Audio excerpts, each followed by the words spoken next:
Most people have never heard someone die. The moaning, the crying, the pleading. That last breath before they go quiet. Most people will never hear those things. I do daily. No, I'm not a serial killer on a hell-bent mission to cleanse the earth. I'm a 911 operator.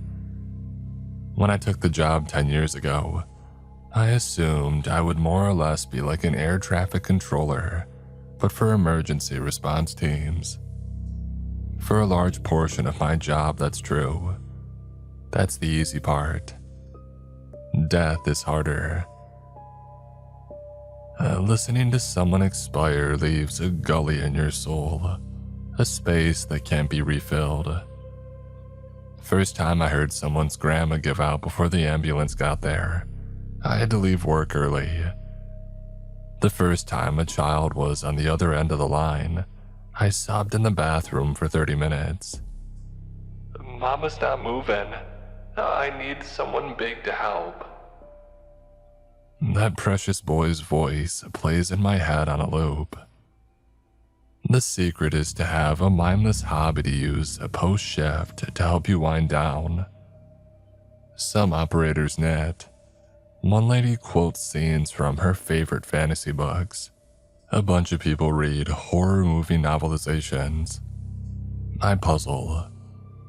Every time I get home, regardless of how tired I am, I sit at my puzzling desk and I connect a few pieces.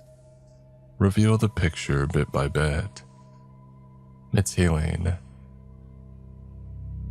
As time goes by, you get better at compartmentalizing calls. That's work and it stays at work. Bad things happen all the time. Your job is to fix them. And people die every day. Sometimes your words are the last comfort that they'll get before they meet St. Peter. It's a gift and a curse. People believe it's a straightforward job, but most are ignorant of what lies outside their bubble. I don't correct their assumptions because it isn't worth ruining their day. What kind of ghoul would I be if I started yapping about hearing an older man weep because his wife had stopped breathing, and how devastated his children are going to be? I would never get invited back to the Bunko Club, that's for damn sure. But last night, I had a call rattle me like I haven't been rattled in years. A series of calls, actually. Every hour for the entire time that I was at work. Same number, same location, same person.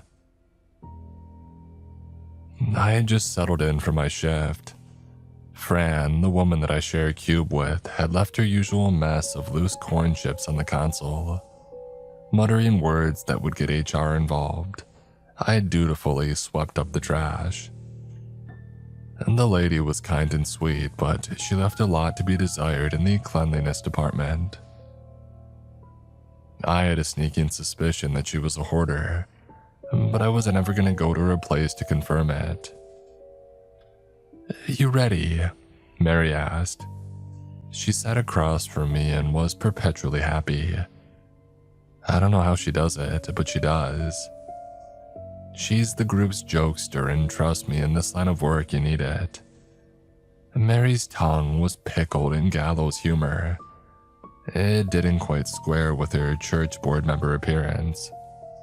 We contain multitudes, I suppose. "How's it been so far?" Mary shook her head. "I'm not gonna say the Q word and jinx us," she said, meaning quiet. Once you say that it's quiet, things change in a heartbeat. It's something that we don't say. It's like saying Macbeth in a theater. Please don't. I'm still recovering from yesterday," I said. "A full moon always brings out the nutsos." "Oh, it's supposed to be full again tonight," she said, shooting me finger guns. "Get ready for some corpses." And despite myself, I chuckled. "Geez Louise, Mary." She shrugged. "Oh, it's coming, it always does." Violent weirdos are attracted to the moonlight. That's why we call them lunatics. Luna lunatic. No, it isn't, I said. Seriously. Oh, the Latin footprint is large, dear. And if there's anything I know, it's Latin men with big footprints, she said, sticking out her tongue and putting her headsets on. I swear you are the living end, I said, chuckling. What would Bob say if he heard you? Oh, Bob knows my predilections. He screws up and I'm on the first flight to Guadalajara. I sat down in my cubicle. And miss all this. She said with a wave of her hand. I'll take the beach and the heat any day of the week. Her line rang and she sighed. Back to the grindstone. I placed the headphones over my prematurely graying hair and I waited for my first call. It wasn't long. 911, what's the nature of your emergency? Static filled the receiver. In the age of cell phones, this is a common occurrence. Patience is key. It's most of this job, really. That and calm. You can't panic and start mirroring the caller's emotional state. It's difficult, but it's required. If you can't do it, you get the boot. 911, hello. The coughing came through the phone line. I think my house is on fire. Male, middle-aged, voice was hoarse, perhaps from smoke inhalation. My mind taking off information to add to the call file. My fingers flew across the keyboard, filling out forms, informing the correct authorities, and creating a needed record. Okay, what's your address? 1812 Blanchard, a white house near the creek. Okay, perfect. What happened? Can you see the flames or... I can't. I'm in my bedroom. I don't know what happened. It's coming from the other room. A lot of smoke and the door to my room feels warm.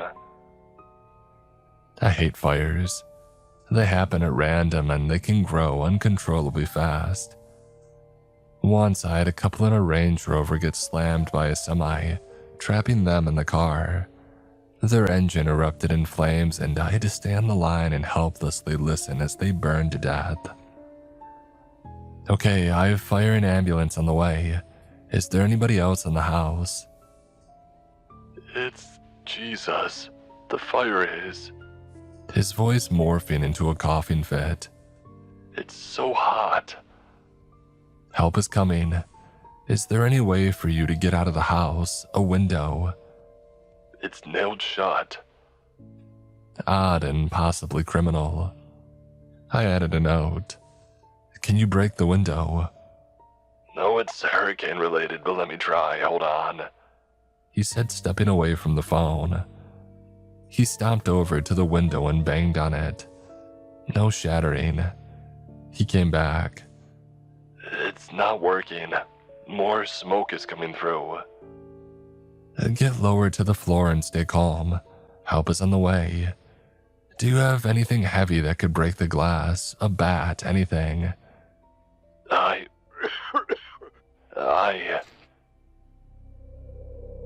The phone call dropped. Shit, I said to myself. I grabbed the number on the screen and planned to call them back. Before I did, though, I reached out to the authorities. Dispatch, I need a fire truck and ambulance to 1812 Blanchard Street. Adult male trapped in a bedroom. Nobody else should be there. Mary's head rose like the sun over my cubicle wall. She had something on her mind, but had the sense to wait until I was over. I recalled the number on the screen, but got a message informing me that the line was no longer in service. Shit, had the fire spread that quickly? Dispatch, be advised, there's no way for me to connect with the home. The line is dead. A pause as the message was relayed. Operator, what was that address again? 1812 Blanchard, a white house near the creek. Operator, we've got a bus on Blanchard, but they say the street numbers end at 1810. And there isn't a fire anywhere down there. No smoke, nothing. Let me double check, I said, glancing at my notes. I was right, 1812 Blanchard Street. Dispatch, that's the address that he told me. I'll try calling again. Another attempt, but the same result. The increasingly annoyed tone echoed in my ears as an electronic voice told me the number that I was trying to reach had been disconnected. I relayed the message back to the fire department. Operator, there isn't a house with that number. I glanced at Mary, who nodded. She came around and pulled up the recorded call. Every call gets saved for situations just like this. She gave it a listen, and when she got to the relevant part, she scribbled down the address. She turned the pad toward me. 1812 Blanchard. We've confirmed the address given to us. Are you sure the street numbers end at 1810? Affirmative, operator. We'll circle around, but this might be a sick prank. Copy, I said, hanging up. Mary nodded at the phone. Full moon. If that was acting, he was sincere. It didn't feel like a prank. Oh, you'd be surprised. Actors get their start somewhere. Some on the stage and some playing pranks. You did your part. I know, but still, I said, leaning back in my chair. This feels off. Need a break? I wanted to say yes and run to the break room, but I couldn't compel myself to do so. If I went on a break, I left my team down a person. With a full moon, that wasn't the best decision. I needed to stay and pitch in. I'm good, just always gut twisting when they go sideways like that. She shrugged. This one isn't on us, Mary said, taking the royal we on my behalf. They gave us the wrong information. We sent guys out to help. Yeah. We'll just have to send them a few days later when the smell hits the neighbors. Mary, I said, that's wild even for you. Sorry, but like I said, the full moon brings out our crazy. I'm gonna grab a sneaky snack from the machine. You want one? It's on me. No, I'm good, thanks. Don't dwell, Mary said before leaving. I slumped back into my chair. I didn't have time to dwell on the call because my phone started ringing. That's a silver lining to this job. Even on the worst days, you have to keep moving. This is a marathon, not a sprint. You can dwell in your therapist's office. An hour later, while putting out a few actual fires, my phone rang again. 911, what's the nature of your emergency? Hello? I want to report a fire, he said in a strange whisper. I immediately recognized the voice. It was the man from 1812 Blanchard Street. He held the phone close to his mouth, his quickening breaths becoming a backing track to our conversation. Sir, did you call earlier? I don't know, he said earnestly. I just woke up in my house and I can smell burning. The smoke here is so thick. He started coughing. It's everywhere. Mary rose over my desk again. She mouthed, Is this the guy? I nodded and she walked over to my side of the cubicle. An audience was not what I wanted, but this call was so odd that another pair of ears might not be a bad thing. Are you still in your house? I think so. What's the address? 1812 Blanchard. We sent units there, but they didn't find any house. Are you sure you have the correct address? Yes, he said, slightly coughing. I know my address. Mary leaned in and whispered, Ask him to clarify for our record. You are saying 1812 Blanchard, correct? Yes. Oh, I think I found my bedroom door. It's not hot anymore. Can you exit? There was a loud bang on the other end of the phone and a nervous yelp. I leaned in, pressing the speakers against my ears, attempting to pick up any background noise that might help suss out where he was. When he came back on the line, his voice was distant and nervous. "The door fell off its hinges. I'm walking down my hallway, but it's pitch black in here. The walls are covered in heavy soot." Mary took the pad of paper and wrote, "Have unit on street. Can he see or hear them?" "Sir," I said, "we have a unit near your location, but they can't find you. Do you hear them calling or see anyone?" "My hallway isn't this long," he said. "Sir, can you call out for her?" There was a scream, and then the line went dead. My jaw dropped, but my fingers were quickly redialing the number. Mary ran over to her desk and relayed the information to the new ambulance on the scene. When I called back, the line was dead again. I threw my headphones off in a rage. "Units say they didn't hear any screaming." "Something's going on," I said. "This isn't a prank." "Oh, it's a weird one for sure," Mary said. "Did you hear anything that could help?" "No, I haven't even gotten his name yet." Steven, our boss, came walking over. His head popped into view after I threw off my headphones, and it was just a matter of time before he would eventually mosey on over. It was his job to make sure that we stayed even-keeled on the phones. Any flash of humanity and you might find yourself done with the shift, and if it continues, you might be done with the job. "What's going on here?" I sighed. "I'm sorry about the headphones." He raised his hand and gave me a warm smile. When he spoke, he kept his tone newscaster smooth and honey-sweet. "As I'm fond of reminding management, we're not robots. Sometimes we get worked up." "I didn't mean it, frustrated is all," I said. "The guys called twice, talking about a fire but gave us the wrong address," Mary said. "No one can find him. He called an hour apart. The house fire would have chewed up his home by then, right?"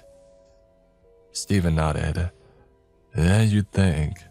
Is it a prank or someone lonely looking to connect?" "I don't know," I said. "He sounds genuine but confused." "Was he injured?" "Beyond coughing, he hasn't said.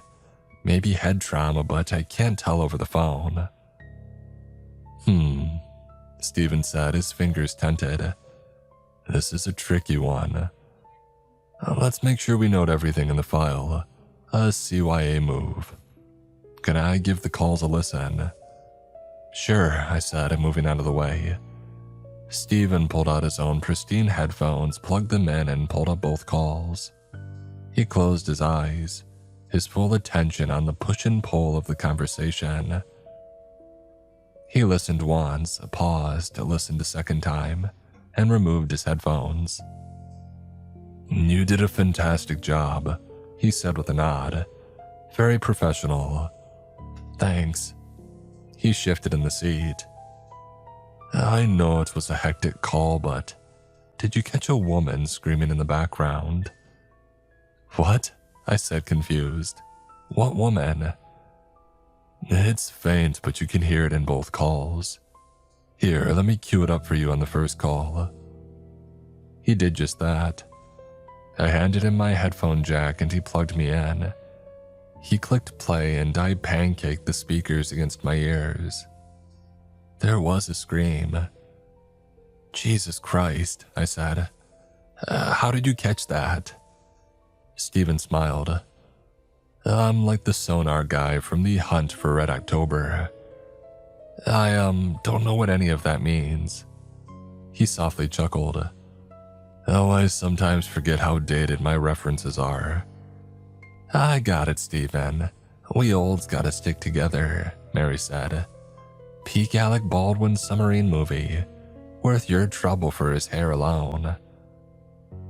"If he calls again, flag me down. Let's see if we can't figure this whole thing out." I agreed, and he headed back to do his rounds. As soon as he was out of earshot, I exhaled. Oh, I thought he was gonna run me through the ringer.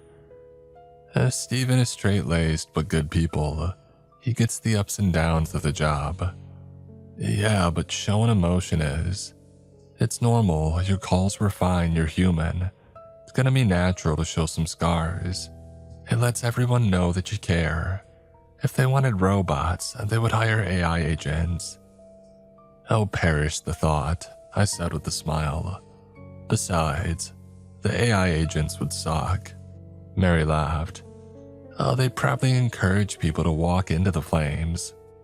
I stifled a laugh. Mary smirked and tapped the top of my desk and went back to work. An hour later, he called back. Hello? He said, his voice quiet and distant. I want to report a fire. Are you still at 1812 Blanchard Street? I don't know, he said. I stood and waved my hand to get Steven's attention. He dropped what he was doing and jogged over to my cubicle. But I've been walking down this hallway for a while now. Is there any fire? Oh, it reeks of smoke, but I can't see any fire, he said. It is hazy though. Steven came over and wrote a message on the pad. What's his name? Sir, what's your name? Is there anyone that we can reach that might be able to help? Mike, and no, there isn't anyone who can help me. Mike what? I pressed. Huh? I swear that I heard footsteps. Steven scribbled another question on the pad. Do you hear the woman?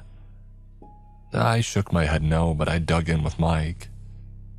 Mike, who are the women in the background? Huh? I heard women screaming in the background. Do they need medical assistance? No, he blurted. There aren't any women. I glanced at Steven and he didn't believe it either. Mary's face rose over the top of my cubicle wall. She shook her head no, making us a trio of non-believers. Is there someone that we can reach out to help find you? It's getting hot. I think that I'm nearing the fire. The smoke is thicker, he said, his train of thought derailed by a coughing fit. I think I'm in my living room, but none of my things are here. Was I robbed? The phone line went dead. Damn it, I uttered. Try calling back, Steven said. I did. The phone line was dead again. Steven mused, his tone higher than before. To an outsider, this wasn't a big deal, just a man curious about a mystery. But to us who work with him every day, that high-pitched musing meant that he was worried something bad was happening. To my ears, he was panicking. This is odd. What do you think's happening? Let me listen to the call closely, he said. I moved out of the way and he took a seat at my desk. He pressed the headphones against his head and closed his eyes. The call replayed. He did it again and again. After a fourth time, he took off the headphones and stared at us. I heard wailing, he said. Near the start of the call, there's a roar or a buzz, like a stadium full of people watching their team lose. Mary and I both gave it a listen. Well, I'll be damned, I said. Is there a game at Washington Park tonight? Mary asked. I don't believe so, Steven said. I could be wrong, but I follow the team closely. I think they're across the country. Who's wailing? Oh, maybe it's the wind blowing through the trees. It can whistle if it's strong enough. Through the lines that could be confused as wailing, Mary offered. Let me call someone, Steven said, pulling out his cell phone. Hey Jerry, it's Steven. Quick question, you on patrol tonight? Was wondering if you could do me a favor and follow up on a series of calls that we've been getting.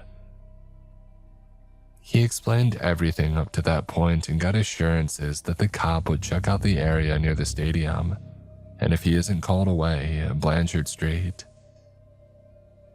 After he hung up, Stephen turned to us. He's a good egg. If there's something odd going on, he'll find it. In the meantime, just keep doing what you're doing. We'll figure this out. Truth is, it's probably some stupid prank, he sighed. A prank in the emergency call center. Is there no civility anymore? Not an ounce of it anywhere, Mary said. Just check the news. Stephen gave a weak smile. I don't need to read about it. I feel it in my bones. Good job tonight. Keep me in the loop. He got up and laughed. As soon as he was out of earshot, Mary leaned into me. He's worried about something. I've never seen him so stressed, I said. What do you think this is? What do I think this is, or what do I think he thinks this is? I shrugged. Both? Okay, well, I think he's hoping that it's a prank, but I don't think he believes that. I think he's worried this is some sort of killer taunting us. Like how the Zodiac sent letters to the newspaper and police. Oh shit, I said. You think? Oh, I think he thinks that. I think that someone has serious head trauma and or is on designer drugs and is stumbling around the woods. He's probably in danger. Yeah, I agree, I said. But what's tripping me up is he sounds like he's aware on some level. Like he's confused but clear about his confusion, if that makes sense. Mary screwed her face up. Not really, babe. Like I think he's aware but he's stuck somewhere and that's throwing him off. Maybe he was kidnapped and is being held by someone or something. Mary nodded. That makes sense, he might be. I wish he had given us a last name. Might be easier to find his next of kin. In between calls, I can do some searching. I might scare up a family member or two. A nice choice of phrase, Mary said with a wink. Scare up a family member just to give them a scare. I rolled my eyes. It's been a night, Mary. Oh, just messing with you. It's a good idea. I used to work flirt with a guy in housing. He might be able to help. Work flirt? Oh, you know, both of you like the thrill, but both understand nothing will happen. It gets the blood flowing and sends a little charge through your nervous system. Harmless, but it lets you know that you still got it. Uh-huh. She put her hand on her hip. And when you're married as long as I've been and are as old as my birth certificate proclaims me to be. I held up my hands and laughed. Mary, it's cool. I'm just giving you shit, I get it. Everyone wants to feel wanted. I'm just glad you work flirted with a guy that can help us and not, I don't know, someone in parks or sanitation. So yeah, call your work fling. Oh, not a fling, a flirt. A fling is physical, flirt is words, maybe a glance. Words matter. A work flirty then. Does that work better? She nodded and headed off to do her thing. I sat back down and shook my head. The full moon really does bring out the strange. I got back to the grind, unsure if I would get another call from Mysterious Mike. Despite my other calls, my mind kept a candle of thought burning on this Mike situation. Nothing made sense. I was worried that he was in trouble. The image of a man with head trauma stuck in a fire, or just lost and confused, calling for help but never finding it. It chilled me. His dead body found in a shallow depression, curled in the fetal position, unfound until years later, when there was nothing left but bones and an old cell phone. Hey, you're never gonna believe what my housing guy said, Mary said about a half hour later. You called him this late? No, I texted. He's a night owl. Plays some stupid game online with friends in China or something. I don't know, it's not important. He said that he ran the house number through the department records and he found something interesting. My phone rang and I picked it up. 911, what's the nature of your emergency? It was Mike. Something's stalking me, he said, his voice a whisper again. I can't see it, but it's moving in the shadows. Where are you, Mike? How do you know my name? You've called me several times. I have, I don't. He stopped. From somewhere in the background, a slow, deliberate growl broke through the line. Mike, is there a safe location that you can get to?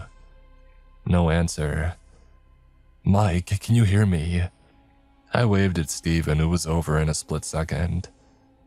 Growling again, closer, more defined. I pressed the headphones against my ears. Wailing in the background. Screams. Not my team fell behind screams either. Tortured ones. Men and women in something not natural. Mike? It moved away from me, he said.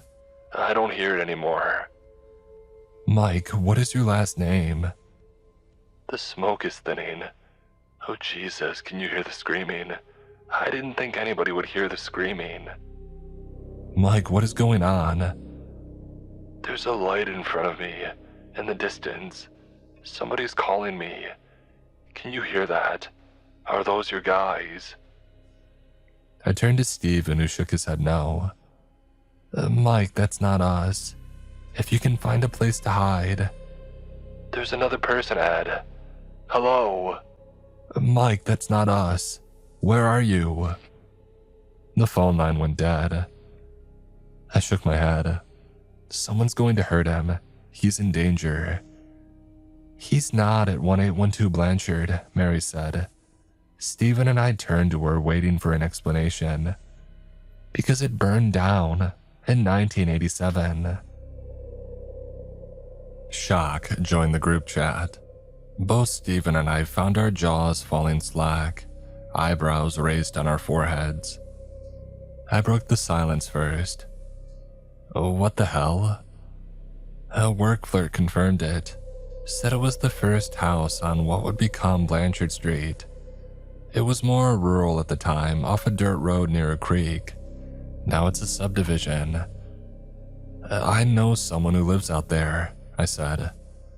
Fire guys thought that it was arson but couldn't prove it, Mary said. She leaned forward, her excitement nearly spilling out of her. As if that wasn't weird enough, the owner of the house was a guy named Michael. Oh, Michael what? I asked. Well, that's another weird thing. The file was damaged. The last name was unrecognizable. Said that he might be able to check paper files when he's back at the office, Mary said. She leaned into me and whispered. Also mentioned that he wanted to check something else out when he's back in the office. She winked. Did he die in the fire? Steven asked. Mary shrugged. Well, if he did, they never found his body. Place was left to rot.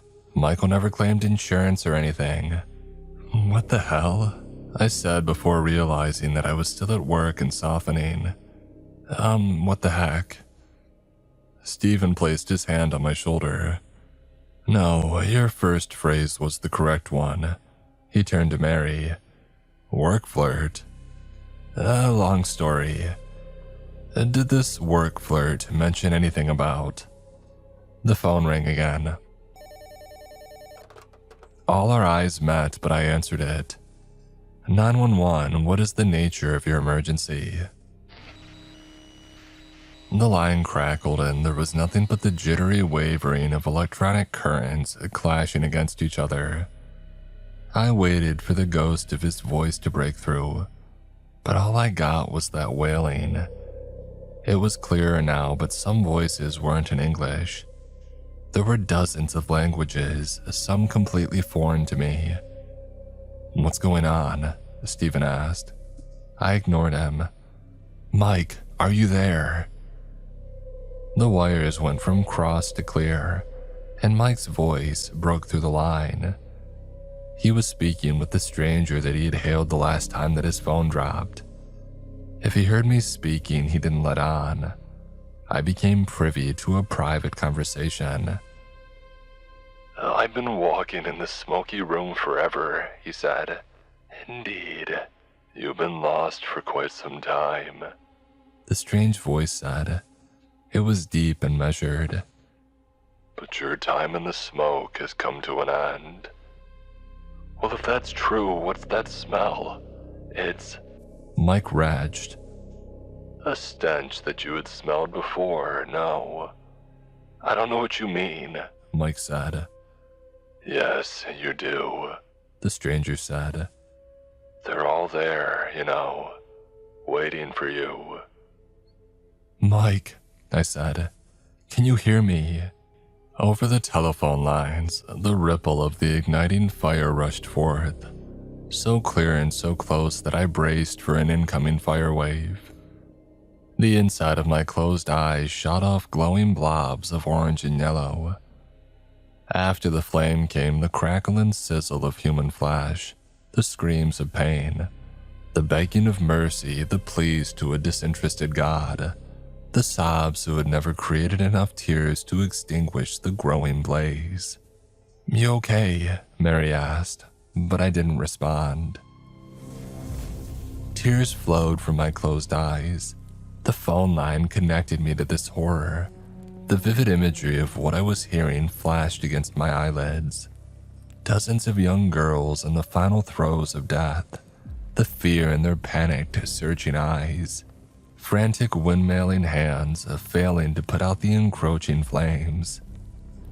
Their skin darkening until it was a black crisp, cut loose from any semblance of humanity and taking to the breeze. A body returned to its elemental state, erased from existence but still screaming.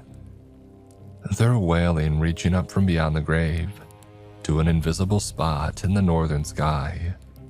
Their wailing, wailing, wailing. Hear us, please." The chaos ceased. It went quiet. "What's happening?" Stephen asked. "What's going on?" Crying. Soft, small sniffles. Mike was sobbing. He put his head in his hands and he let the tears flow. His shoulders hunched and rose with each jag. "I couldn't help it," Mike weakly offered. "I needed to do it to them. I'm as God made me."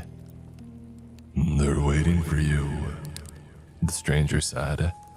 "Please, God, let this end," Mike screamed. The stranger laughed, deep, loud, and methodically slow. Menace took roost where joy should be. "God is not welcome where we're going." "Where are we going?" Mike asked, afraid he had already figured out the riddle but praying that he was wrong. I pressed my headphones tightly against my ears. The speakers became part of me. I didn't know what I was listening to, but I damn knew that it wasn't a phone call. It was a reckoning. The footsteps ceased and the cries stilled. The crackling fire dulled. "Your time has come, Michael. Your long walk has ended. Through this door," the stranger said, rapping his knuckles against the wood. It echoed in the void. "Through this door, you will finally find the answers to the unanswerable. Be given the knowledge withheld from your kind until we've determined your worth. But this comes with a grave cost. A debt you will pay until we say." "Michael," I said, my voice soft. "Michael, can you hear me?" The line dropped. I curled my fingers around my headset and I pulled it off my head. My hair got caught in my fumbling grasp. Wisps fell, creating a veil from the strays. I dropped the headset on the desk and turned to Stephen. Tears welled and rolled down my ashen cheeks. I... "Go home," Stephen said. He placed his reassuring hand on my shoulder and gave it a faint squeeze. I needed that. A reminder of the good in humanity. "Thank you," I said, my head spacey and disconnected. Mary came around the cubicle and swept me up in a bear hug. She pressed my face into her soft shoulders and whispered a prayer over me. I wrapped my arms around her waist and her warmth seeping into my bones. I closed my eyes and sobbed. She held me, muttering prayers until some of my negative energy flowed into her, easing my load. "I've got room to spare," she said. "We're together in this. We're in a rough business. We've got to be there for each other." I thanked her and left, but I didn't go home. I had somewhere else to be. Voices calling me for help. Puzzle pieces that needed to be affixed. A full picture waiting to be seen. My tires turned down a well-worn gravel road, on Blanchard Street. I followed it until the number stopped. 1810, end of the line. I parked my car and walked into the forest at the end of the street. That first call rang in my brain. A white house near the creek. I glanced down at the ground, wavering grass, growing over long-faded tire ruts. You would miss them if you weren't looking for them, but I was. The house was built off what would become Blanchard Street by a long, twisting driveway. I followed it. On the side of the overgrown path, the moonlight glinted off something hidden in the tall grass. I halted my funeral march and squatted to get a better view. I kicked a tangle of braided black wires, power and telephone lines, fallen and rotten. It snaked through the grass, a closed-off ramp of the information superhighway. The babbling of the creek found my ears before my eyes caught the moonlight shimmering off the surface. The cool night wind blew my hair into my face. I brushed it away and turned on my flashlight. I walked along the creek for a while until I came across a small berm at the water's edge. I kicked away some of the dirt. It was the buried remains of an old house. And nature had reclaimed this spot, but only just recently. Still, the shallow history of this location cut me deep. I closed my eyes, recalling the vision of the house, their screams echoing in my mind. My body, compelled by something primal, brought me to the back of the house. I dropped to my knees, pressing my fingers into the dirt, and I started digging. It didn't take long to discover what I came here for. The black soil turned gray as ash became part of the mixture. 3 more handfuls and I found something hard that made me recoil in disgust. The moonlight glinted off the polished, burned remains of a femur. If I kept digging, I would find all their bodies. He kidnapped, beat, and burned them alive. He shoved the remains under his house and never believed that he would get caught. And for nearly 30 years he was right. The world had stopped caring about these girls. He figured time had won. He was wrong. I rocked back on my legs, put my head in my hands and cried. I had never met these women, never seen the joyful moments they had. Stolen kisses, laughing with friends, silent contemplation as they grew up in a world that waited to knock them around. A bright comet streaking across the sky, lighting up the loved ones who held their gaze, only to burn out before their time. A shimmer of fading memories left in their wake. I had only seen them as the light dimmed. I knew them in a way that only Mike had seen. I cursed that we shared anything in common. I balled my hands into fists and I punched the ground. My knuckles barely dented the soil, but smoothing it all the same. They didn't deserve this. A ripple of energy rushed across the back of my neck, stopping my dirt pummeling. I turned and was greeted with the sight of dozens of white balls of light floating effortlessly over a specific spot. As soon as I acknowledged them, they dissipated like a dream in the morning light. I walked to where they had been gathering. The ends of the ancient telephone lines sank into the ground. Mike's body was under there, If I poked around, I would find the husk of his torched remains. The irony of this monster meeting his end in a fire wasn't lost on me. But I didn't care to find Mike's remains. He had gotten his ending. It was time for these lost souls to get their proper ending. It was time for their families to stop wondering. It was time to go home. I dialed 911. "Hello, I need you to send the police. I've just found human remains."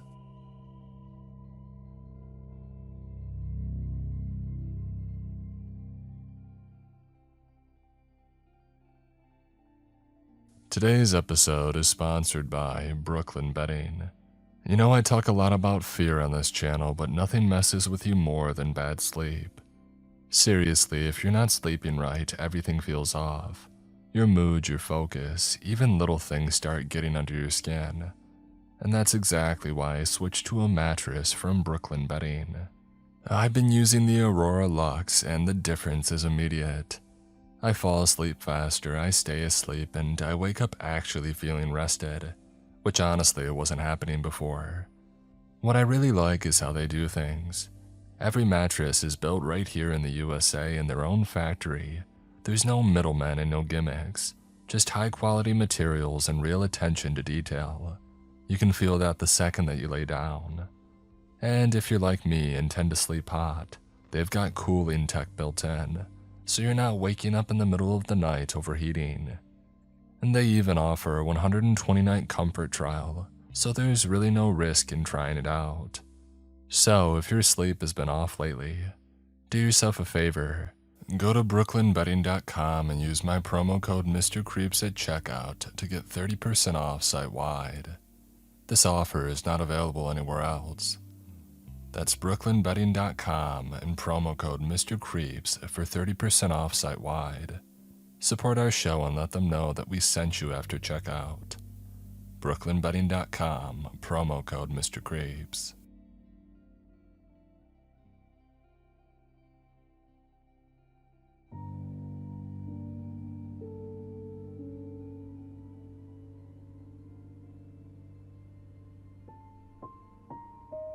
Ever since I was released from prison, I've only worked the night shift. Whether it was because this kind of lonely drudge work was the only employment that I could get, or whether it was because I secretly like it, I couldn't say. By now, I've stopped wondering. The world after dark suits me. With the streets empty and most businesses closed, there's no one to turn me down for a rental contract or a loan. No need to explain to anybody why I can't attend university or vote. The day people have their world, and me, I've got mine. I didn't expect to hear back from the warehouse gig, but I had to try something. I was sick of the meat packing plant where I had been working, sick of my boss's high-pitched whiny voice, and the smell of freezer-burned blood in the air. AI filters usually rejected my applications the minute that my conviction was flagged. But a few nights later, I received a call. The man on the other end of the line introduced himself as Dale Clemens. He told me his company had received my application and that, as far as he was concerned, I was as good as hired. I could meet him after the last shift to begin my trial period and to fill out the paperwork. I sighed and launched into the part of the interview process that I hated the most. The part where I reminded my future boss about my criminal record to make sure that it wouldn't be a problem. Instead of answering, Clemens asked if I had really committed the crime that I had been found guilty of. When I told him that I was innocent, he just laughed. That's what we all say. At 10 p.m. the following Friday, I met Dale at the warehouse's rear entrance to learn about my new position. He was a beefy 50-something guy who wore too much cologne and smiled like a used car salesman while he talked. He showed me around the custodian's closet and pointed to a pair of headlamps on the wall. Each of the areas that I was expected to clean was on its own circuit breaker, but I would need to use the headlamps to move around the warehouse floor. The main lights were kept off overnight, Dale explained, in order to save power. A security guard patrolled the grounds, but my shift began before his and it ended later. And given how big the place was, it was unlikely that the two of us would ever even see each other. 2 break rooms, 4 bathrooms, 8 offices, and 1 basement. If I could clean all of it in 6 hours, I could take home my minimum wage paycheck and do it all again the next night, 6 days per week. Before he wandered off into the gloom of the parking lot, Dale wished me good luck and said that he hoped I remembered to bring some spare batteries for the headlamps. I couldn't tell if he was joking. And the offices were all white walls, gray tile, and particle board furniture. Apart from emptying trash cans and a little light dusting, there wasn't much to do there. The first bathroom was another story. Its floor was sticky with dusty gray boot prints and what I had hoped was spilled soda. There were dead flies and hardened snot encrusted onto most of the sinks, and what I found in the last toilet stall made me grateful for the industrial strength chemicals that I had been given to work with. With my nose full of the reek of bleach, I moved on to the main warehouse floor. The darkness and the sheer scale of the place made me feel like I had stepped into the belly of some enormous, deep-sea creature. Apart from my 2 headlamps, the only source of light was the glow of the emergency exit signs in each wall of the building. Between them, the tall metal shelves seemed to stretch on forever. And the air was stale and it tasted like cardboard. It took me nearly 20 minutes to cross the warehouse floor. During all that time, I didn't hear a single noise apart from my own footsteps and the squeak of the cart's wheels.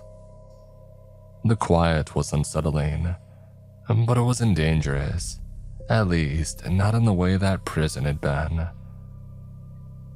I mopped another bathroom, wiped down the tabletops, and microwave off the first break room, and then I headed back across the blackness to the next assignment. I finished in just under 4 hours, or so I thought, until I remembered the basement. I realized that I had no idea where it was located. Clemens hadn't told me, and my other work areas were so obviously placed that I hadn't thought to ask. And there was a faded blueprint pinned to the wall of the janitor's closet, right beside an out-of-date calendar and some nudie magazine photos from the 80s.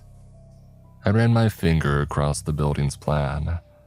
No staircases, no second floor plan, no other level, no basement. 2 break rooms, 4 bathrooms, 8 offices, and 1 basement. If I closed my eyes, I could hear Clemens' a thick voice inside my skull. There was no doubt that he had mentioned it. I felt panic tightening my chest. So far, I had overcome my criminal record by being a model employee. But if I was fired after my first day on the job, all of that work would be for nothing. It would be back to the bottom of the barrel, if I could find any work at all. I thought of other ex-cons that I knew, guys with bodies beneath their belts who had been important behind bars, but who now lived beneath underpasses and shook cups at strangers for spare change because they didn't want to risk jail time again. All it would take, I reminded myself, was a little bad luck. And maybe this was it. I wished that I could ask the security guard, but I hadn't seen the guy since I had arrived, and there was no time to wander around looking for him. My only choice was to return to the warehouse floor and hope that I could find the basement entrance on my own. It felt like stepping out into empty space. Before long, the beam of my headlamp could no longer reach the warehouse walls. leaving me alone among all those endless metal shelves. Although I was moving in a straight line, I couldn't shake the feeling that I had taken a wrong turn somewhere. But even if I had, all I had to do was walk backwards and eventually I would find the door that I had come from, right? I wasn't even sure what I was looking for. A staircase, a large metal trap door, maybe even an elevator. I heard nails scratching across the concrete behind the shelves to my left. I figured it was probably rats. Just about everywhere I had worked the night shift had them, but no tiny glowing eyes stared back at me when I had turned to check. The further I walked, the more I thought about that sound. It reminded me of dog claws in need of a trim, but Dale hadn't mentioned anything about a guard dog. And 10 minutes later, however, I still hadn't seen anything that looked even remotely like a basement entrance, or an animal. Something else was starting to worry me as well. As huge as the warehouse was, my headlamp should have revealed the opposite wall by now. Not even the glow of its emergency exit sign was visible. I walked a little faster, and that was when I noticed another light to my left. It seemed to be coming from the center of the warehouse and from the floor. I hurried toward it with a smirk. I wouldn't be done early, but at least I'd have the job finished on time. The closer I got, however, the more my smile faded. The warehouse floor was concrete, but the stairwell in its center looked like something out of a suburban home. Beige drywall, a tan carpet, a white paneled door at the bottom. That was where the light was coming from.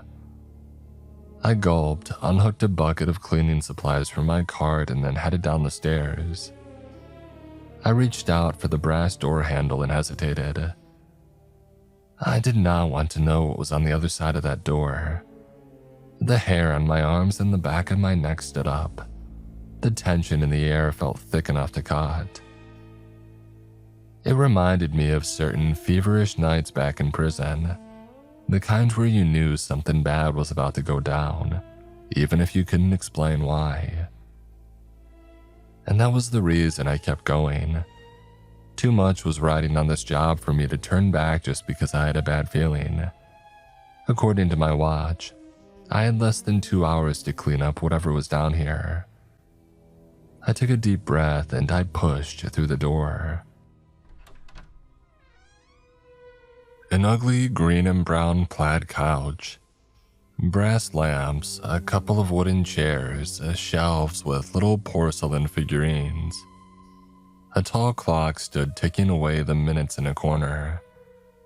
If it had been standing in someone's grandparents' house a few decades ago, it might have made sense, but not 15 feet below a warehouse floor. And there were no footprints on the mold-colored shag carpet, no candy wrappers, empty cans, or any signs that anybody had been down here recently. And yet the place felt unmistakably lived in, as though whoever or whatever called it home had left for a moment but might be back at any time. 2 other doors, identical to the one that I had just opened, stood on the walls to my right and left. As I moved deeper into the room, it was hard not to imagine the closet monsters from my childhood hiding behind one of them. I figured I would start with the room on the left. The water in my bucket sloshed uncomfortably with every step I took. Apart from the ticking of the grandfather clock, it seemed like the only sound left in the world. I was reaching for the handle when I heard a creak. I hadn't imagined it.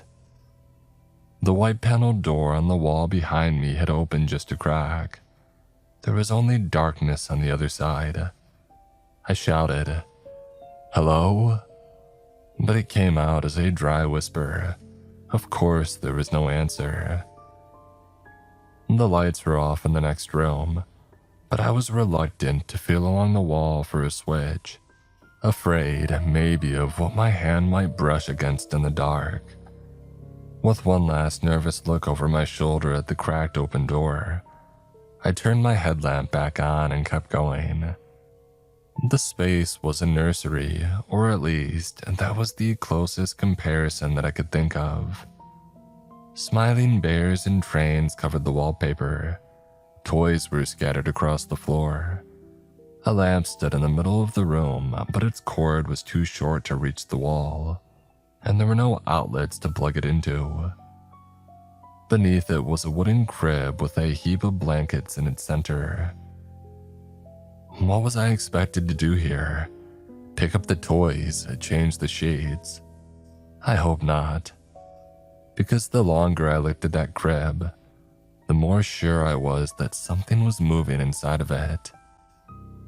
I would leave the nursery as it was, I decided, and if Clemens had asked, I would just tell him that I hadn't known how to proceed. There was only one more place to check after that, and then I could go home. I'm back in the living room. That feeling of being watched was stronger than ever. An empty glass had appeared on the end table. I thought that I could smell the rich, spicy scent of bourbon in the air, but the only thing moving in the room seemed to be the pendulum of the grandfather clock. With my heart in my throat, I tiptoed across the ugly shag carpet. By the time that I was halfway across the room, I was sure that there was someone behind me, but at the same time I was too scared to look. Like a child in a nightmare, I told myself that if I didn't acknowledge the presence, it might just go away. Tick-tock, tick-tock.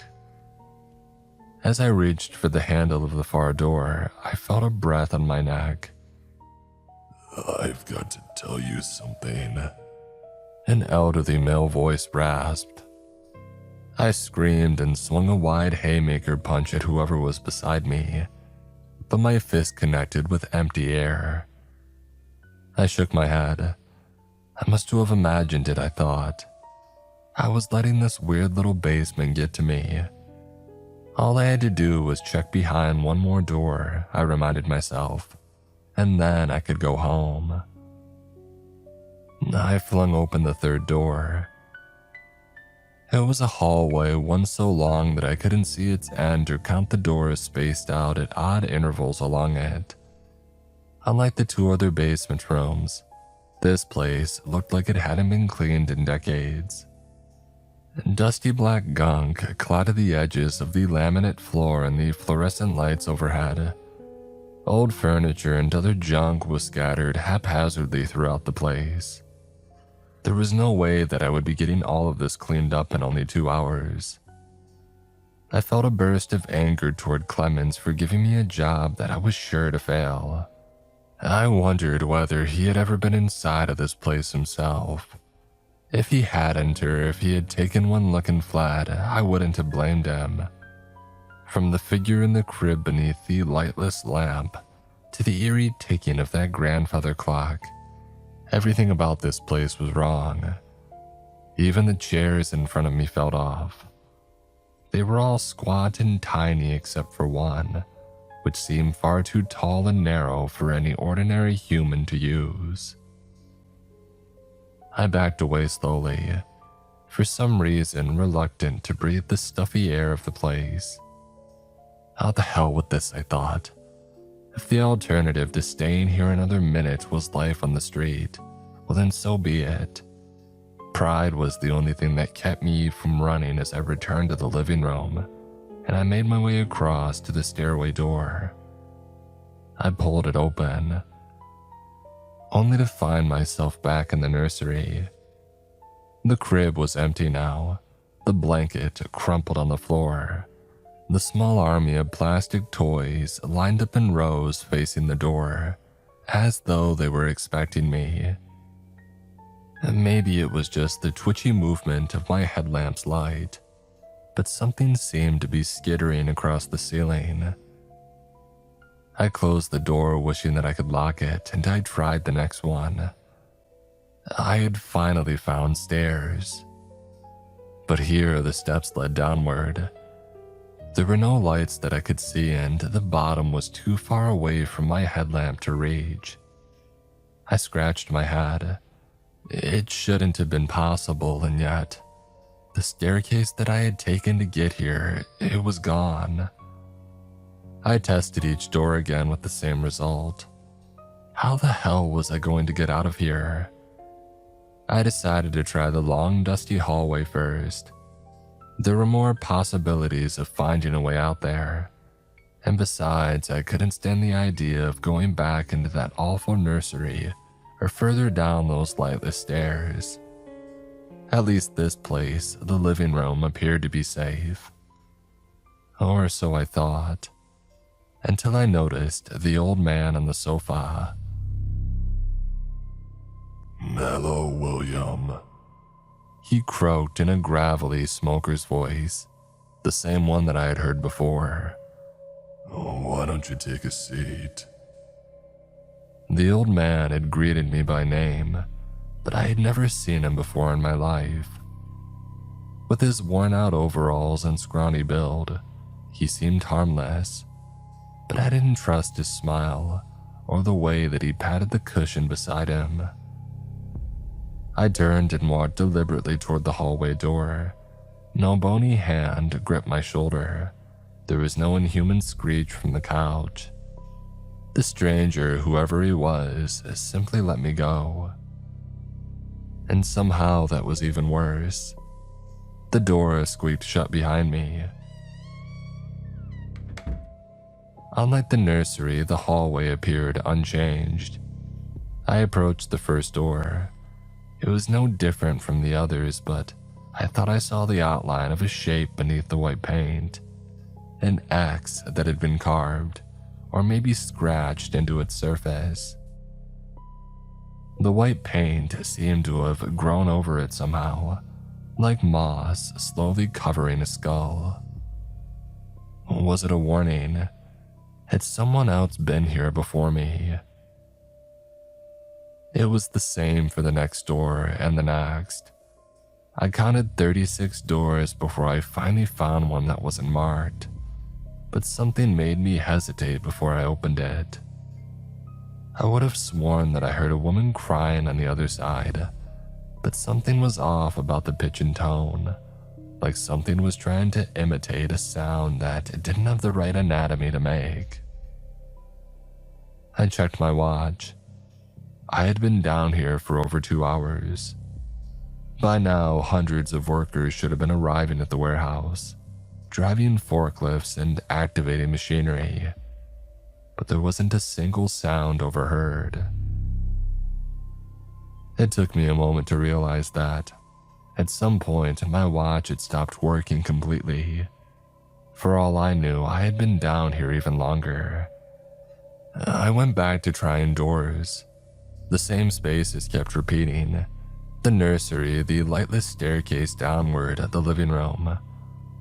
The only difference was that now, whenever that ugly green and brown couch appeared through the crack in the door, I knew that I would find the old man sitting there, waiting patiently as though he knew that in the end, I would give up and join him. Once he even raised his glass of bourbon and toasted me. Whenever I saw the nursery on the other side of a door or heard the echo of a baby's giggle, I turned back immediately. Of all the eerie spaces that I had found down here, it somehow seemed the worst. The most hateful, malicious, and eager to trap me. Once I wasn't quick enough, and the second before I tugged the door shut, I caught a glimpse of a wide, child-sized eye glaring at me through the gap. The downward staircase, too, was a no-go for me. I was pretty sure that was where the weeping woman was, and besides, I didn't dare to go any further down than I had already gone. About 30 tries later, I finally found a version of the living room that appeared to be unoccupied. The lamp was switched off and the couch was empty. I breathed a sigh of relief and I hurried across it, aiming for the place where the way back to the factory should have been. The next thing I knew, a wooden bar crashed into my throat. It was the bar of a chair, and now it had pinned me against the wall.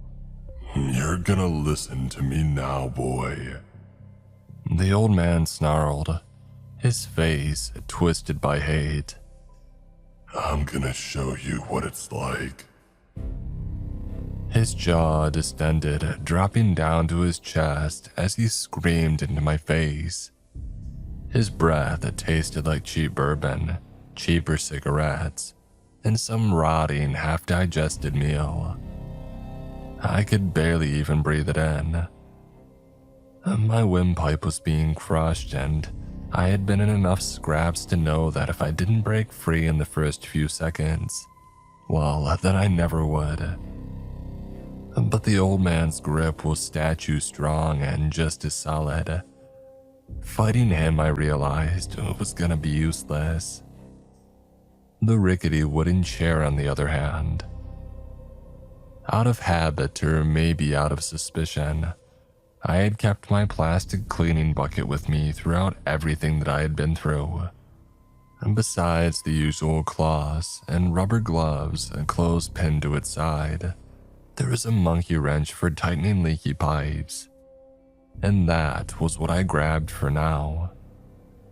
Although more strength left my body with each failed breath, I slammed the wrench into the chair's backrest until it splinted and finally broke loose. As the wood shattered, I ducked, kicked the bucket open behind me, and felt blindly for the door. I was running through it before I even considered what might be on the other side. When I realized that I was back in the brightly lit upward stairway, I could have cried for joy. The beige wall, the tan carpet, the black emptiness of the warehouse above. It was all just like before. I pulled the door shut behind me and I hurried up the steps. I had made it. I was back on the warehouse floor. But where was my cleaning cart? I had parked it right here, at the top of the stairs, hadn't I? The beam of my headlamp caught on something. A man, splayed face down on the concrete floor. He had dark hair like me, and he was even wearing the same uniform. And for a moment, I had the awful sensation that I was staring at my own corpse. My headlamp flickered and went out. I scrambled to switch on the second that hung from my belt. Its light was dimmer than the first, but it was something. The body at least hadn't moved. I knew that I should just keep walking, but I felt drawn to the stranger on the floor. Up close, I could see that his dark blue jumpsuit was torn and stained in several places. It looked as though chunks of flesh had been torn out of him and eaten. Part of me wanted to flip him over to see his face. Part of me was afraid to. It was only then that I realized that no shelves appeared in the light of my headlamp, no girders overhead, no emergency exit lights on the walls. This wasn't where I was supposed to be. A sound, somewhere between a moan and a howl, echoed through the darkness. I retreated toward the stairs, but froze when I heard footsteps coming toward me. They were calm and unhurried, as though whoever was out there was unbothered by the blood-curdling howl and the half-eaten janitor on the floor. Before long, I could see their bulky silhouette and smell the peppery odor that they brought with them. I was sure that I recognized it. "Dale?" I ventured, my voice barely above a whisper. The man who had hired me approached with a grin. He didn't stop until our noses were nearly touching, but I was so relieved to see a familiar face that I didn't question the uncomfortable closeness. "And death only lasts a few seconds," Dale told me, his grin widening, But hell is forever. And then my boss's face exploded. Fragments of bone splattered across my face and the front of my uniform. Clement's now headless torso collapsed on the floor. I stared ahead stupidly, unable to believe what had just happened, until another one of those moaning howls echoed and reverberated through my bones. Whatever had made it was closer now, a lot closer. I tried to wipe the rusty taste of blood from my mouth as I rushed back down the stairs, but I knew that it was going to take hours to clean all of that crimson gunk from my face and hair, and that there would be no washing away the memories of what I had just seen. I reached, almost reluctantly, to remove a chunk of something stuck behind my ear, but as I passed through the doorway, I felt it disappear. The stickiness and tiny chunks of bone were gone, as though I had dreamed up the whole thing. I was back inside the hallway, and I thought I knew what had happened to whoever who had made those X's on the doors. He had gotten somewhere that he thought was safe, and then he paid a terrible price for his overconfidence. And maybe he wasn't the only one. I realized with a sinking feeling that the door that I had come out of was not where I had gone in, and I no longer had a line of sight to the door at the end of the corridor. It had been my lifeline, even though I knew there was no way to be sure that the room behind it was still the same. I looked from one side to the other, paralyzed by indecision, and then the lights overhead began to go out. The darkness swept toward me like a wave. Did you remember to bring your spare batteries? A voice horribly similar to Clement's called out from the darkness. Well, did you? That insane laughter pursued me as I ran. In the last second before the darkness swept over me, I chose a door at random and I flung myself through. I was back in the unlit downward stairwell, and all I had was a much dimmer headlamp to show the way ahead. I thought about what Clemens had said about the batteries and I shivered. Maybe it was just me, but its beam seemed even dimmer, a little more flickery than it had been before. Had he known somehow? Was he taunting me? And glad that it was soon to go out. Something pounded against the door behind me, rattling on its hinges. My encounter with the old man had given me the impression that the things who haunted this place couldn't leave their spaces unless I left an opening for them. But could I really take that chance? I continued downward into the blackness. The stairs became a little steeper, narrower, and taller with every step that I took, until I found myself paying more attention to my foot placement than whatever might be ahead. Before long, a familiar sound echoed from below. I didn't want to believe it. It was the sobbing of the woman that I had heard before. A pale face appeared at the limits of my headlamp's light.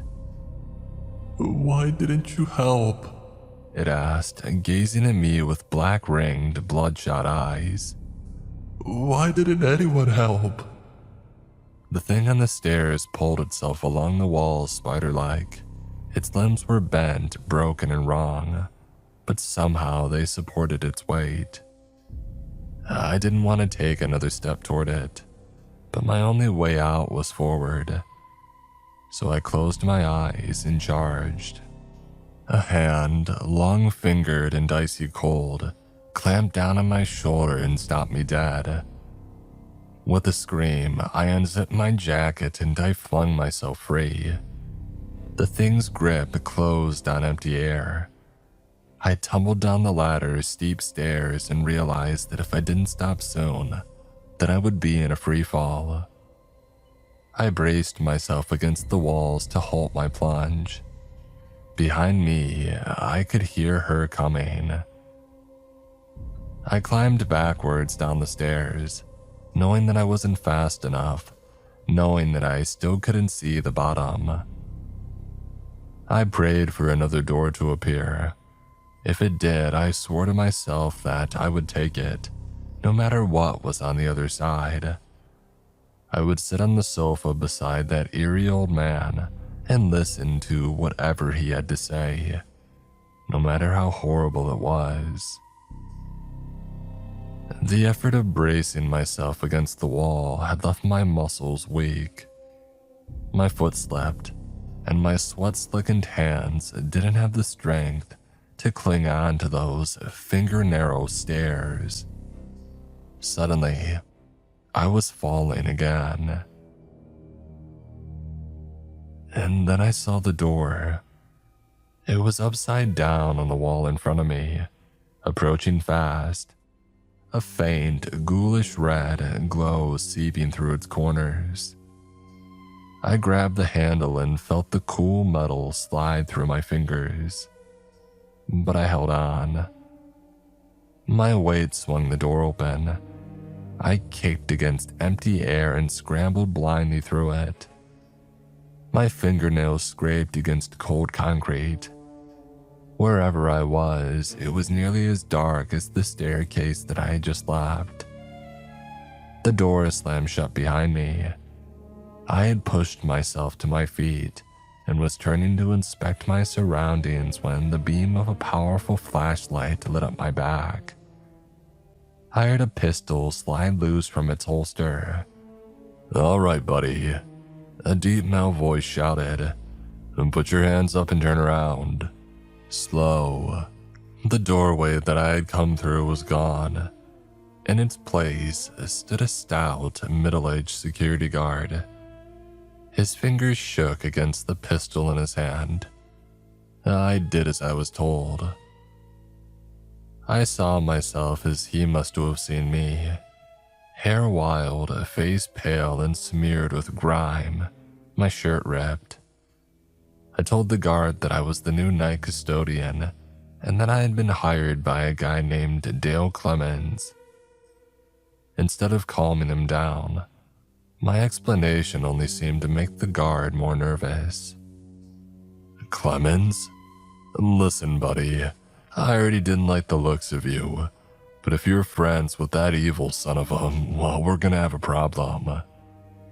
It was only the look of pure confusion on my face, I think, that made him lower his weapon.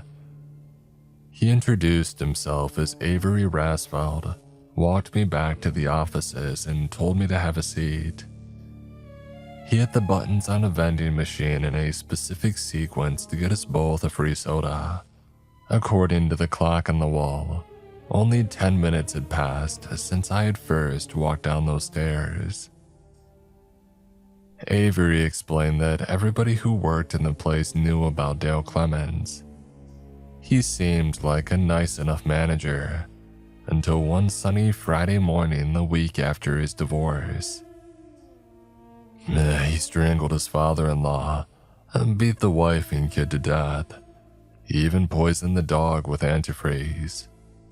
Then he drove here and blew his brains all over the warehouse floor, just as everybody was clocking in.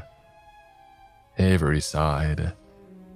In fact, if I remember right, he did it right around the spot where I ran into you. After the security guard went quiet, I told him my version of what had happened in the warehouse that night. I didn't expect him to take me seriously, but Avery nodded like he had understood. Then he took out his phone and pulled up a newspaper article from a couple of years before. The accompanying photo showed the man I knew as Dale Clemens, as well as a familiar-looking, skinny grandfather with an infant sitting in his lap. A woman stood behind the green and brown plaid couch, with her arms wrapped around her family. She was smiling into the camera. The last time that I had seen her, she had been crawling up the stairs toward me with murder in her eyes. They always seemed like such a happy family, but it turns out that he was abusing her for years. All of that hatred. Avery went on shaking his head. All of that bitterness. I mean, where does it go? What happens to it after we die? And do the dead hate the living for all the life that they've missed out on? I don't have any answers, but I wonder about it enough to believe your story. I thought about the entities that I had met down there, wherever down there was, and I thought about the things that they had tried to do to me. The old man cutting off my oxygen, the woman crushing my shoulder with her grip, the bites that had been taken out of the dead stranger by a canine spirit still hungry for something other than poison. And the child. How would it have felt about all of the opportunities that had been stolen from it? How would it feel towards those like me, who just took life for granted? With each passing second, the memory of what had happened to me in that impossible basement, it felt like a dream. And then another question occurred to me. I asked Avery if I was the only person that he had ever caught here overnight. "Yep, you sure are," the guard muttered, scratching his chin. But I find things sometimes. An abandoned car in the parking lot. A bus ticket in the middle of the warehouse floor. Sometimes I find the rear door unlocked. And when I pass through it, there's this smell in the air. And you know what? It reminds me of that cologne that Dale used to wear. Avery slapped his knees and got to his feet. "Well, anyway, first shift is gonna start in about 15 minutes. Let's get you cleaned up and out of here before I have to answer any awkward questions. And by the way," he added, "I'm no doctor, but you might want to have somebody take a look at that bruise on your shoulder. You know, the one that's shaped like a handprint."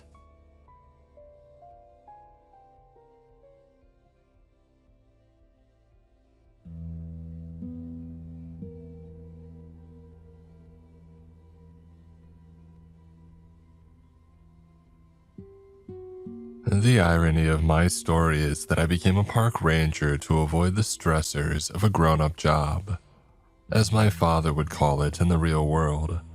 The grind of banal and inconsequential office work, the drab and dreary gray of corporate life, and the dangers of working in a major city. That's the worst part of it all. I got out of the city to get away from danger.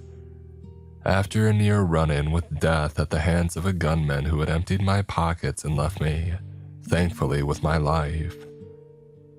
Nature to me was supposed to be an escape from all that. But when I took the job in a Midwestern national park, the name of which I won't share with you, I learned very quickly that danger garbs itself in so many different ways. You see, in the city, danger was loud and fierce and immediate.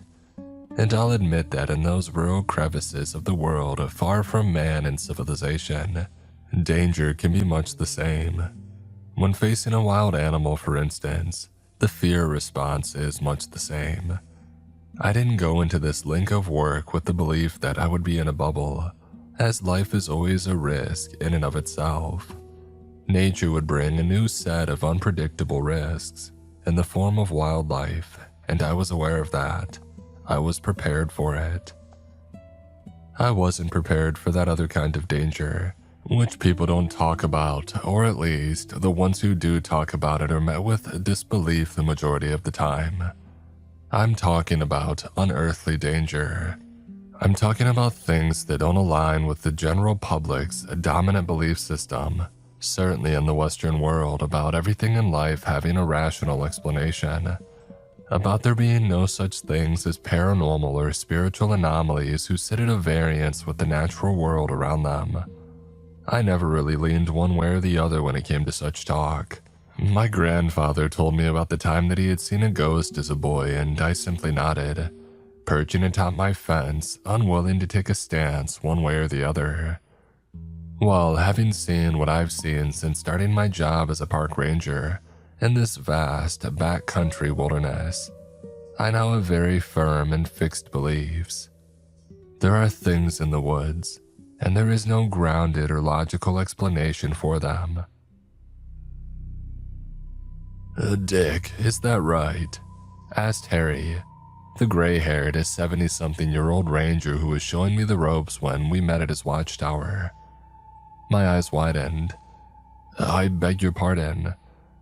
The man frowned and looked down at his clipboard on the desk.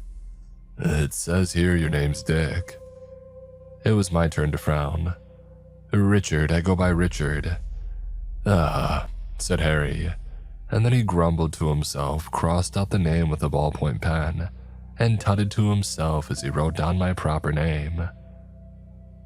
"That'll be Graham that you met then, at the interview, I mean.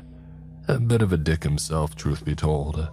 Fancies himself a comedian, but doesn't quite know how to walk the line between comedy and dickery," I finished. Harry chuckled. Someone ought to put that word in the dictionary with Graham's name right next to it. Yeah, dickery, that's Graham to a T. Sure you wouldn't rather be a poet than a ranger?" "No, sir," I said with a shake of my head. "You're pretty young, 27. That means I have fresh legs," I said, proving my point by nodding at the door to the tower, outside which were hundreds of metal treads that I had swiftly ascended. I had not broken a sweat, but I was certainly stifling my labored breathing so as to make a good impression. Harry nodded. Those steps are a killer for most of us, that's for sure. But being a park ranger takes more than fresh legs, Richard. There's a reason I keep around dicks like Graham. For all his faults, he knows these parts like the back of his hand, and he keeps hikers, campers, and his fellow rangers safe. Every life that he's saved has earned him a little bit of. Harry paused to look down at my crossed-out nickname on his clipboard. A little bit of dickery. Understood, sir, I said, sweating as I feared that I was about to be fired before even starting the job. But all those rangers had to start somewhere too, right? Oh, they did, agreed Harry. But I give this speech to every new hire, so don't take it personally, Richard. This is more for your sake. You moved from the city, didn't ya? That's right. Well, the forest ain't like the city. No, it certainly isn't, sir. But that's why I came out here. This is what I wanted. I needed to get away from the concrete and back into the outdoors. Well, the actual outdoors, I mean. I was floundering, sweating under the pressure. Word dueling with Harry was more fatiguing than the climb up the metal staircase had been. What I mean, sir, is that there's a beauty to nature. I'm not going back to the city. This is the life that I want now. Harry wasn't convinced. But you could just as easily have found a job out in the town, couldn't ya? A nice normal office job. And then you could have spent your mornings taking a nice stroll around the park.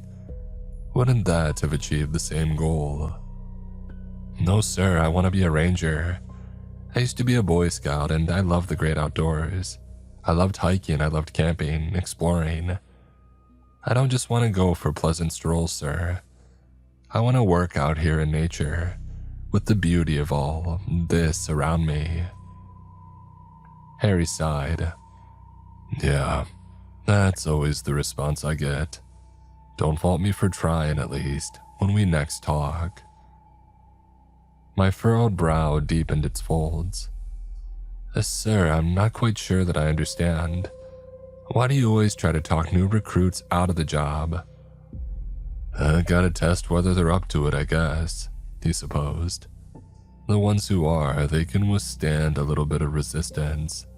Of course, you think a slightly hostile talk is bad, then you're gonna have a hell of a shock when you work your first late shift. I don't think this is hostile, sir, I said, an involuntary gulp snaking up my throat. I'm just curious. What should I know about this line of work? What's gonna shock me about the late shift? I want to be prepared. In a way to prepare for this job, boy, said Harry. Abigail will show you the ropes today, and hopefully you'll have a nice, easygoing non-event of a shift. I pray for that, boy. I really do. I hooked my thumbs through my belt purely to keep them steady, hide their jitters from the boss who was judging my every move, gauging my readiness for this job. I'll be fine, sir. I'll learn quickly and I'll keep people safe. And to make it all better, I won't cause you any grief like Graham. Harry didn't laugh this time. He was wholly solemn and sincere by this point, as he nodded at the door and gave me a final piece of advice. Head on down to see her at the station now. She'll be waiting for ya. One last warning, which I'm sure that Abigail will give ya, but I want to lodge it in your head first. No whistling after dark, Richard. I didn't frown or answer back or do anything that might give away my nerves. I just nodded as firmly as I could, and then I willed my legs to steadily back out of the office. I managed to do so without tripping over my own heels, which was nothing short of a miracle. Then I descended the stairs, allowing myself to let out a big sigh of relief and wipe a bead of sweat from my brow.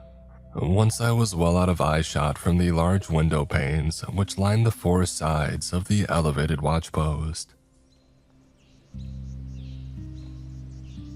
As I made my way down the stairs and then through the forest towards Abigail's ground level station, I started to wonder whether Harry might be right, whether I had in fact made a terrible mistake by taking on this job. Not because I actually feared anything in the woods, but rather the rangers themselves. Firstly, there had been Graham, the middle-aged man with a slightly abrasive sense of humor. I had noted that much with his thinly veiled insults at my expense during the interview, and I hadn't even seen that he had put my name down incorrectly on the clipboard. It was one hell of a shock to me when I got the job, because I had been absolutely certain that the man had hated me. But given what Harry had said, that was just Graham, with his penchant for dickery. I could have dealt with that. One unfunny colleague, fine. But Harry was a different kettle of fish. He didn't frustrate me, he unnerved me. He hadn't said a single thing about what I should fear about the forest, other than what I might infer from that crumb of guidance about not whistling after dark. It was more about what he didn't say, or should say, what his eyes said. Those old, withered brown pupils, weathered by not time but things seen. Terrible things, I sensed, and I've never sensed such a thing about a person's eyes before. There we go, I thought with a sigh. Abigail's log cabin post coming into view. You've been a ranger for 5 minutes and you're already entertaining superstitious thinking about men whose eyes tell ghost stories. You could walk away right now, Richard. You could find a better job in the town like Harry suggested. You would still be in the sticks and you would still be surrounded by nature, able to go on pleasant country walks whenever you wish so. You would still be in a far better position than you were in the city. That would surely be enough. But it wouldn't. I knew that. I wasn't going back to the corporate grind, even at some small town marketing firm, which was about all I would have been qualified to do in the area, save for jobs at local diners or retail stores perhaps. None of that interested me, however. The woods did. Harry's speech for new recruits was a test, I decided, and I was going to pass it with flying colors by shrugging it off, proving that I would not so easily be fazed by a stern glance and ominous tone, and I certainly wouldn't be fazed by some obscure rule, A ban on whistling in the forest of all things.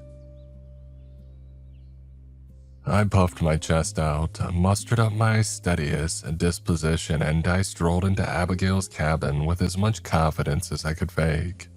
The attractive young ranger inside, perhaps 10 years older than me, seemed to read me immediately. She squinted, eyed me up and down, and smiled as she put her hands on her hips. Looks like Harry worked his magic, as always, she sighed. I went through the same 5 years ago. I smiled weakly. He's an interesting man. Oh, he's a few cents short of $1, said Abigail with a giggle. I laughed. Well, given you're still working here after 5 years, I'm assuming it's just a little test of character or something for new recruits, right? I get it, I need to be hardy. I shouldn't be scared of the forest if I want to be a real ranger. I wouldn't say that's the case at all, said Abigail, still smiling warmly, but speaking with absolute sincerity. If you want to be a real ranger, you should absolutely be scared of the forest. I paled a little. I'm sure. Bears, wolves. Oh, sure, she replied, but there are more than animals in these parts. People, I said. Right, that makes sense. Oh yes, we've run into a fair few problems there over the years. But there's something else, Richard. I won't skirt around it because it seems like Harry did, and that just isn't fair to you. There's something in these woods that, well, after 5 years, I still don't know how to explain. Harry told you about our rule, didn't he? Well, we've got plenty of rules as rangers, of course. I'm sure that you read the contract. But I'm talking about that one rule in particular, which probably stood out to you. I nodded. No whistling after dark. No whistling after dark, Abigail repeated. If you whistle, it'll hear you and it'll come running. What will? I asked. People have lots of different stories about it, she answered cryptically. Some of them would make you laugh, I'm sure. Most of them you probably heard at one point or another. All wrong, all of them, every last one. But not wholly wrong. I guess there's a grain of truth in every folk story. And just because everybody gets it wrong doesn't mean there's no such thing as. She paused, seemed to choose a word in her mind, and then rethought and picked a better one, or one that would perhaps not draw a laugh out of me. Evil. Evil, I repeated with a raised brow. Evil, she asserted. It's evil, whatever it is, and it'll come if you whistle. I don't know whether it's an animal or... No, that's a lie, I do know. It's nothing of this world, Richard. It just isn't. I've seen it about a dozen times in my stint as a ranger, and I was in denial at first, but I'm not anymore. The things that I've seen it do, and the things that I've heard and thought and felt just don't make sense. Describe it to me, I said, not as a barked order but with gingerness and curiosity, as I didn't want to be rude to my new coworker, no matter how delusional she seemed. People talk about seeing strange bears and Sasquatches in these parts, Abigail said with a sigh. I think they've all seen this thing instead. It ain't a bear and it ain't Bigfoot. It looks like it has a form, a body, hair, and animal-like claws and paws. At first, it looks like something that might, in the right light, make sense, but that's because it always comes out at night, when it's cloaked by the dark.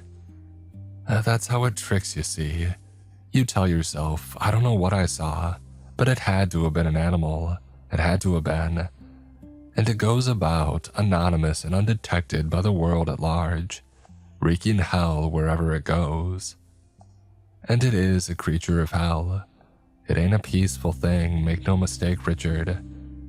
I'm only alive because I've had someone to guide me in those early days, and I put his lessons to practice when I eventually faced the thing for myself.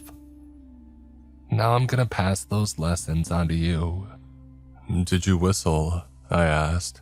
Is that why I came for you?" She frowned.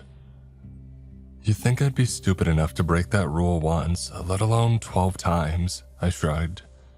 "You might have been curious the first time." She nodded. "I was, but I didn't want to get on Graham's bad side." Of course it was Graham who had trained her and saved her skin, I thought, resisting the urge to roll my eyes, and that's how he earns his dickery credits from Harry, by saving Rangers and using that as a shield for his future transgressions. "So if you didn't whistle and the thing didn't hear you," I started. Abigail shook her head. "That rule ain't some magic path to safety, Richard. It's kind of like telling campers not to leave food out in the open.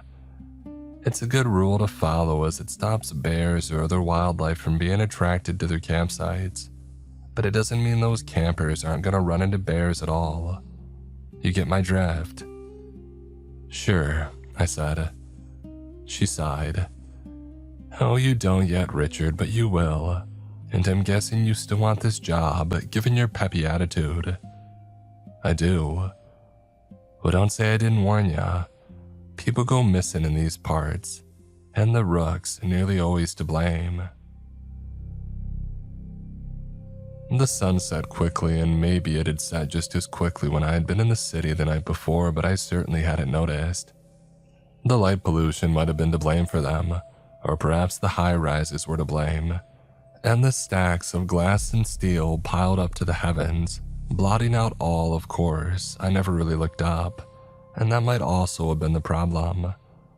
Everyone kept their eyes to the ground in that urban sprawl, so even if I got out of the office before sunset, which was a rarity in the wintertime anyway, or I ventured out and about in the city at the weekend during my time off, I wouldn't really watch the sun glide across the horizon.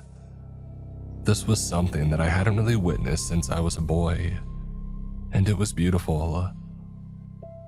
"I bet you never get sick of this view," I told Abigail as we did the rounds, watching the sky turn orange through openings between patches of leaf canopy overhead. She shrugged. I rolled my eyes. "I guess I'll be the same in a year or so, taking nature for granted." "Oh, it's not that, Richard. The park is beautiful, the sunset's beautiful. All of it is beautiful. But I just prefer the day shift. It's hard to appreciate a sunset, no matter how gorgeous the shade of sky, when you know what comes next." The rest of that first shift went by without incident, and Abigail looked a little flushed in the cheeks, as if she could tell what I was thinking, that this park ranger and all of the park rangers must have lost their marbles if they were true believers of a ghost story about some Sasquatch-like entity in the forest. And truthfully, that was exactly what I was thinking, but I offered her a kind smile to let her know that I was friendly, to let her know that I wasn't going to engage in any dickery like Graham. I would respect her beliefs. And this was how our joint shifts went for many weeks, day in and day out, the same routine. Abigail showed me the ropes, and nightfall came, my shift ended, and there was nothing to report. I ran into my first black bear at the end of the first month, which was terrifying, but I was far enough away that it had passed me by, on the trail of some better meal, or on its merry way back to its habitat perhaps. It was after 2 months that it first happened, something strange I mean. Not necessarily frightening, but definitely strange. I came across a tree on a trail with a puddle of dry blood at its base, and the bark was covered in scratch marks all the way up to the branches, but not a small spattering of scratch marks. No, these grooves cut into the tree by razor-sharp talons or claws were coating at least 9/10 of the bark, to the extent that more of the pale inner sapwood of the tree was showing than its dark bark on the outer layer. I radioed it into Abigail, and that was when the sickness set in. My radio made the most awful squealing noise, as if I had tuned it into the space between frequencies, before finally locking onto hers. The radio was an old piece of junk, and I had been warned about that, but as I talked into the radio telling Abigail what had happened, I became aware of this awful nausea washing over me, and this feeling of something approaching. Of course, as soon as I explained the situation, she came running. She was at my spot within 5 minutes, and my flashlight caught her own pale face, as if she too were revealing the sapwood beneath her firm veil of bark, usually so adept at concealing the terrors which I knew she always kept close to the surface. You see, she had knocked off the talk about the whistling, about the evil thing in the woods after that first shift, and I think she did so for my sake. But I always sensed her fear any time that we were on shift together. And now as she looked up at the tree that I had stumbled across, that fear was right there at the forefront. Back to my station. Now. The blood's dry, I commented, nodding at the puddle at the bottom of the bark. I think whatever did this is long gone. Oh, it's never long gone, she murmured with a shiver. It's always close. Now keep your voice down and come with me. But I've got to finish my patrol of the... Harry will understand, she interrupted, starting back. She wasn't going to ask me again. I knew that. And her desperation to flee that place post-haste was enough for me too. For the very first time in my short career as a park ranger, I set aside my arrogance and considered that maybe, just maybe, I should listen to those who had been in these parts for longer than I had. I wasn't a total ass, of course, as I had diligently followed the rule about not whistling. Then again, I had never been much of a whistler anyway, and I think I may have only been doing what I was told because, as crazy as I thought Abigail and Harry were, I didn't want to be fired, and certainly not over something as foolish as whistling on the job. I struggled to match Abigail's pace as we hurried back to the station. I thought that I had got myself into good shape with my new life as a park ranger, but this woman, 10 years my senior, proved that I still had a long way to go. And I couldn't help thinking as we raced back that if a bear were hunting us down, I would be the slowpoke that it would devour first. And that thought was enough to hurry my scarper and dash into the ranger station behind Abigail. The door slammed behind us, and I was startled to find Graham standing there. I thought you two were lost out there, he said. I came as soon as, Richard radioed. Abigail panted. We were only gone a few minutes. That's all it takes, Graham said. So you left the tower unattended? Asked Abigail. He scoffed. Would you rather I watch for forest fires than check that you two are okay? No, but, she sighed. Look, we're fine, Graham, so you can go back to your tower now. Probably safer up there than in here anyway. He shook his head. We'll all be safe right where we are, as long as we stay inside and stay calm until sunrise. Won't Harry chew us out over ditching our posts and patrols? I asked. Graham and Abigail looked at me as if I were adult, and perhaps I was adult at the time. But then their faces changed, even Graham's demeanor uncharacteristically softened. They remembered, I think, that I was new to the job, and I thank them for that now, because I would learn in no time at all just what terrified them about the forest. I would learn that they weren't so insane after all. Don't worry about Harry, said Graham. He'll understand. I told him that, Abigail added. But Richard doesn't know what he saw, Graham. He nodded. I know that, and best we keep it that way for his sake. I'm standing right here, you know, I said, placing hands on my hips. I'm not a total buffoon. I've gathered that you're blaming those tree marks on your monster in the forest. And Graham grumbled. Don't mock us, Richard. Am I not Dick? I quipped. Yeah, you are right now, he quipped back. I laughed. Yeah, that's rich coming from you. Oh, don't squabble like children, chastised Abigail. Both of you are raising your voices, so just zip your lips if you have nothing nice to say. and nothing to say quietly for that matter. Hey, as long as we whistle, we're fine, I said. That's right, ain't it? Ain't that simple, and Graham replied. Somebody was out on that trail, a young woman, a hiker. Maybe she whistled, maybe she didn't, but either way, she's gone now. Plenty of people go on this trail.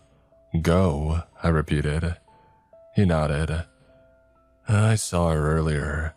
Never clocked her leaving the site. I just hoped that she had slipped through my fingers, but, well, maybe she did leave. I'm being silly. My brain finally caught up. I'm sorry, you're saying that wasn't animal blood. No, he's not saying that, Abigail said, shaking her head. Graham, we don't know that wasn't a rabbit or something. And Graham hummed, as if to soothe himself. I had never seen him rattled before, and it might have been enjoyable if I hadn't been rattled too. I don't know, Abigail, I just don't feel right about any of this. Either way, it's the rook, it has to be. Abigail groaned. Oh, don't call it that. I wondered whether it had a name, I said. Why'd you call it the rook? I ain't talking to you about it, 'cause you're still mocking me, said Graham. I'm not mocking. Well, you don't believe us. Is that a crime? I asked. I have no reason to believe a story about some undiscovered animal roaming the park, hunting down tourists and being mistaken by locals for what? A Sasquatch. Graham shot Abigail a stern look. You told him that. No wonder he's not taking us seriously. Look, I'm not trying to be an ass, but you have to understand how crazy it sounds, I said.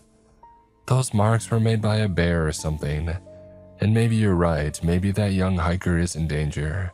Maybe we should even phone it in. I hope she's okay, and I hope that that's just animal blood out there. But whatever happened will have an explanation. Everything has an explanation. Not everything, Richard, said Abigail. I'm sorry, but not everything. Well, should I phone in about the woman that you saw? I asked. Maybe I missed her. Graham whispered, eyes becoming despondent. Maybe she left the trail back to the car park and I just didn't see. It was a long walk back to the tower, you know. She might have left before I got back up there. And I can't see the parking lot even from up there, so maybe her car is gone. Maybe if we go there and look, her car will be gone. We're not going there and looking, said Abigail. We're staying inside where it's safe. As the two park rangers bickered, I wandered over the front window looking out at the surrounding trees, shawled in night. I don't know whether I was drawn there to get away from the racket of my two arguing colleagues or to answer the beckon of the raised hairs on my skin. I told myself at the time that the fear only kicked in once I got to the window. But as I look back now, these many weeks later, I am fairly certain that I felt the hairs raise on my skin first. I'm fairly certain that some primal fear drove me to the glass pane, or perhaps deeper than a primal fear, for I finally accepted the existence of something beyond the earthly and beyond the primal as I looked out into the night. About 50 yards away from our cabin was a silhouette. A tall silhouette of something broad and, if the scant moonlight spilling through the trees could be believed, coated in fur from head to toe. It would have made sense for it to be a bear, and if it had been, I would have felt fear as I had a month earlier when I came face to face with such a beast in the light of day. I remembered that feeling. The fear, the freeze response that my body assumed. I remembered exactly how I had felt when confronted with a black bear. It was terror that filled my body, but an unexplainable and grounded terror. This was different. This feeling as I eyed the silhouette in the near distance was like nothing that I had ever felt in my nearly 3 decades of life. It was like as my mouth had opened to soundlessly scream, my very soul had been vomited up. had splattered against the window pane, only to stare back at me in some outer-body experience.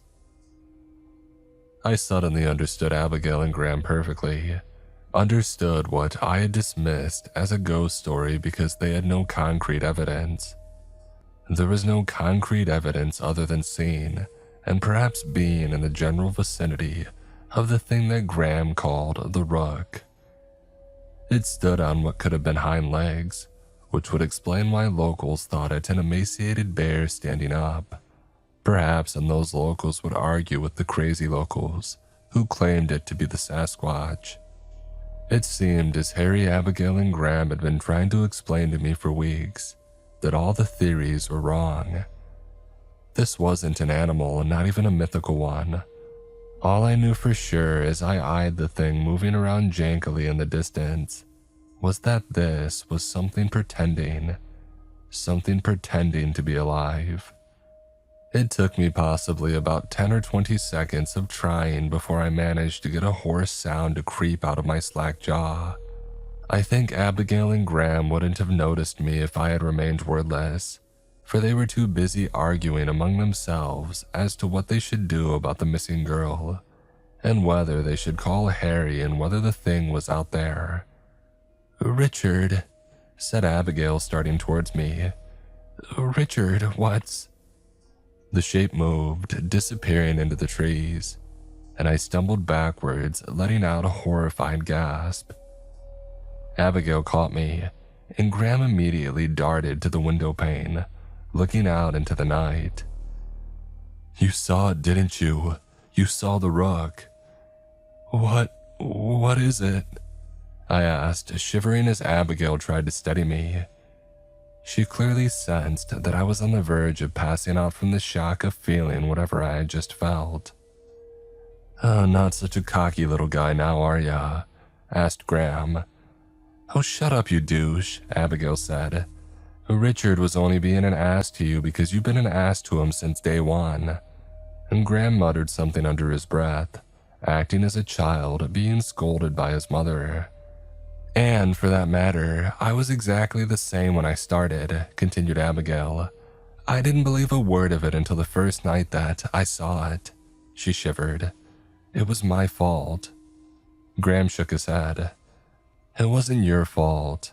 "It was," she asserted. "It was. I made the sound and I drew the Rook to us." "You didn't whistle, you did as you were told." "It sounded like a whistle though," Abigail said. "It's any high-pitched sound, Richard. That's what I think. I drank from my water flask and the way the lid scraped against the bottle, metal against metal, was shrill and squeaky. I drew it out of hiding." "Hey, we don't know that," Graham said. "The Rook isn't always drawn by sound. Sometimes it just finds you." I massaged my head with my fingers and sat down in an armchair looking into the empty fireplace and wishing that the logs would spontaneously set alight.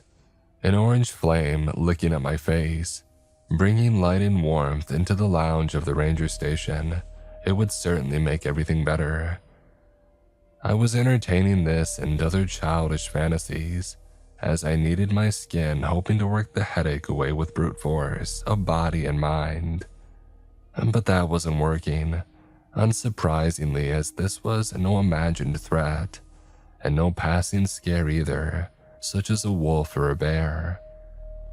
As I had said, I had run across wildlife already, and that fear always went away once the threat was out of sight, and it was certainly a distant thought once I was safely inside. But this, it wasn't a wolf or a bear, wasn't even a person, and those could be frightening enough too. We had dealt with a fair few delinquent adolescents during the short time that I had been working as a ranger. This wasn't anything natural as far as I could tell, or as far as my worrying mind was telling me. And that begged the question. "What is it?" I whispered. "What is the Rook?" Graham sighed and wandered off to look out the window, while Abigail came and sat on the sofa perpendicular to me, offering me a soft smile. "Oh, it's gone now, Richard. You don't have to worry. We'll just wait here the rest of the evening and it'll be okay. She didn't sound so sure. And besides, she had avoided my question. What is the Rook, Abigail? I asked, trying to steady my voice so as to convince her that I could be trusted with the truth, that I wouldn't entirely break apart upon learning one more horror on top of the one already bubbling in my brain. The feeling that I had looked upon something which to my mind's eye shouldn't exist. I had known that much just by staring at the shadow. It hadn't been a shadow at all. It had been, well, I didn't know, and I wasn't sure Abigail was going to tell me. But she did, and it started with her own story. I started here as the pandemic was starting to, well, become less of a thing. I mean, it was still a thing, but they were talking about opening up this place to the public again. So they were recruiting. And if you think you've started at a bad time now, Richard, then let me tell you, it ain't a thing on what the park was like back then. Ghostly these woods were. Just Graham and me walking empty paths, getting things ready to open back up to the public. What I didn't understand back then was Harry's reluctance to let the public back. He kept fighting the park service on it, every step of the way. I kept asking Graham about it, and he told me it was because he was scared of the Rook. The two of them saw themselves as gatekeepers, not custodians of the forest as such, but custodians of the people, keeping them safe from the dark thing that walked this land. And the pandemic had helped them in a way. No people around, no threat. And Graham told me that I should be hopeful that we continue holding off, that we don't start letting people back in at any time, because the Rook had been quiet for the past year or so. It would get loud again once we opened the gates, because it always sensed humans. Of course, I didn't believe in the Rook back then. Like you, Richard, I followed the no whistling rule, but I didn't believe a boogeyman would come get me if I were to slip up one night. I knew that folks in the town talked about seeing things. Dogman, Bigfoot, Wendigos. I had heard all sorts, and I would nod politely, but I had never seen a darn thing myself. Not in my 30-something years on God's green land. I always thought that if there were anything unearthly on Earth, I surely would have seen it by then. I wasn't old, but I'd been around long enough. But now I know there are things so accustomed to the dark, they don't make a habit of being seen. And sometimes it helps me to think of them as predators, because I surely know the Rook ain't the only dark thing out in the forest. But they ain't predators. Predatory behavior is for animals. These dark things, they take for another reason. They don't feed on us. They don't derive any pleasure from it for as far as I can tell. I don't know what it is that drives them. All I know is they take, and everybody they take meets the most horrible end that you can imagine. It was about a month of working by Graham's side when Harry was overruled by the park service and the people started trickling in again, that I learned all these lessons, that I finally saw the Rook for myself. Graham and I were walking the same stretch of path as you and I walked this evening, Richard, up through the forest, cutting all the way to the mountain from my station. It's a popular trail.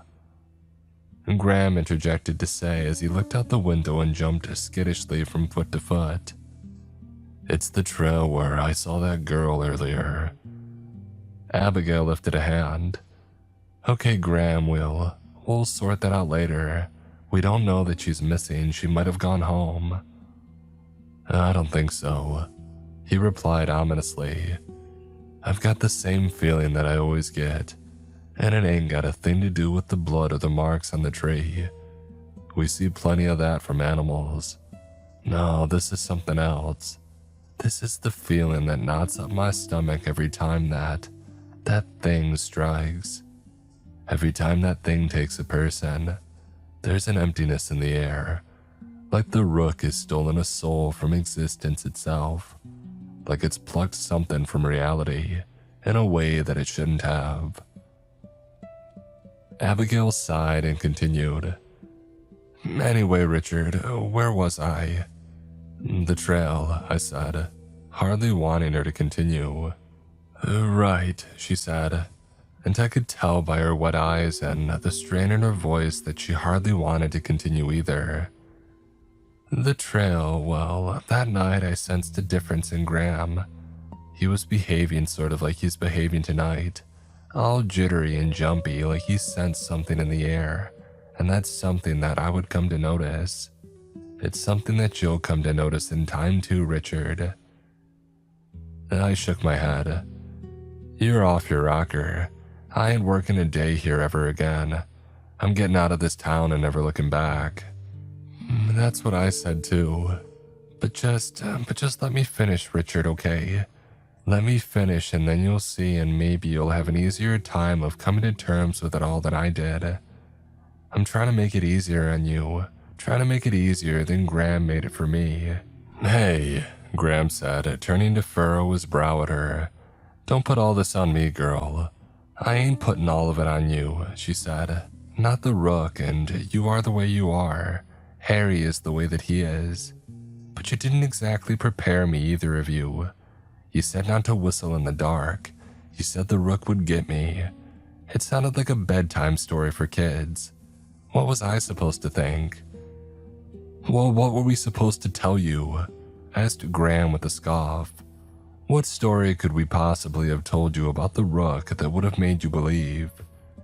You could have at the very least told me about the missing people, she shot back. He went quiet. Yeah, Abigail said, sniffling. Could have told me about them. I told Richard. I nodded. I mean, sure, you told me people had gone missing over the years. It didn't exactly make me believe in whatever the Rook is. I don't think anything would have made me believe in it other than seeing it with my own two eyes, like I did tonight. I couldn't believe that I was speaking in Graham's favor, and by the look in his saucer eyes, he could hardly believe it either. But I thought it only fair to point out that there was no right way to initiate anybody into the role of park ranger, because an impossibility was stalking the forest, and Abigail and I would have always been skeptics about it before seeing it for ourselves. Of course, I didn't know whether Graham's was any better. The tale of the Rook did certainly sound made up, and I would have laughed in his face if he or Harry had told me that was why we shouldn't whistle after dark. But still, Graham looked, for the first time in the months that I had been working alongside him, happy with me. I didn't want to rock the boat by adding anything negative, and so I left it, and I let him turn back to the window. Abigail shrugged. I see your point. I guess there was no way to prepare you for this. But I did try to warn you that you might want to turn your back on this place, go somewhere else, find a job in nature that wouldn't come with this darkness. Well, I've learnt my lesson now, I said. I'll leave in the morning and you'll never see me again. No, you won't, said Abigail. Like I said, there's more to the story. I saw the Rook, right? You heard me talking to Graham about it before. You know that it was 'cause I scraped the lid of the water bottle, made a shrill noise, and I drew it out of hiding. That's just your opinion, interjected Graham. I told you it's only whistling that brings it out. I think it found us by chance. By rotten chance. That can happen sometimes. It happened to us tonight. Richard just saw it out the window. Ain't like any of us whistled, is it? Abigail nodded. You've never understood this, Graham, but I felt something change in me when I made that noise. Like the shrillness of the sound of the scraping lid. It went right through my very core, like it tethered me to something. Graham snorted. Tethered? Yeah, tethered, Abigail insisted. And then the Rook appeared and, well, you saved me, Graham. You saved the pair of us by getting us up to the watchtower. It was terrifying, Richard. We made our way up the metal treads, spiraling around the tower, and when I looked down, I saw it. That silhouette that you saw. I saw it gushing up and around the stairwell, pursuing us and gaining on us. I thought it would have us, but then about 50 feet up, it just stopped.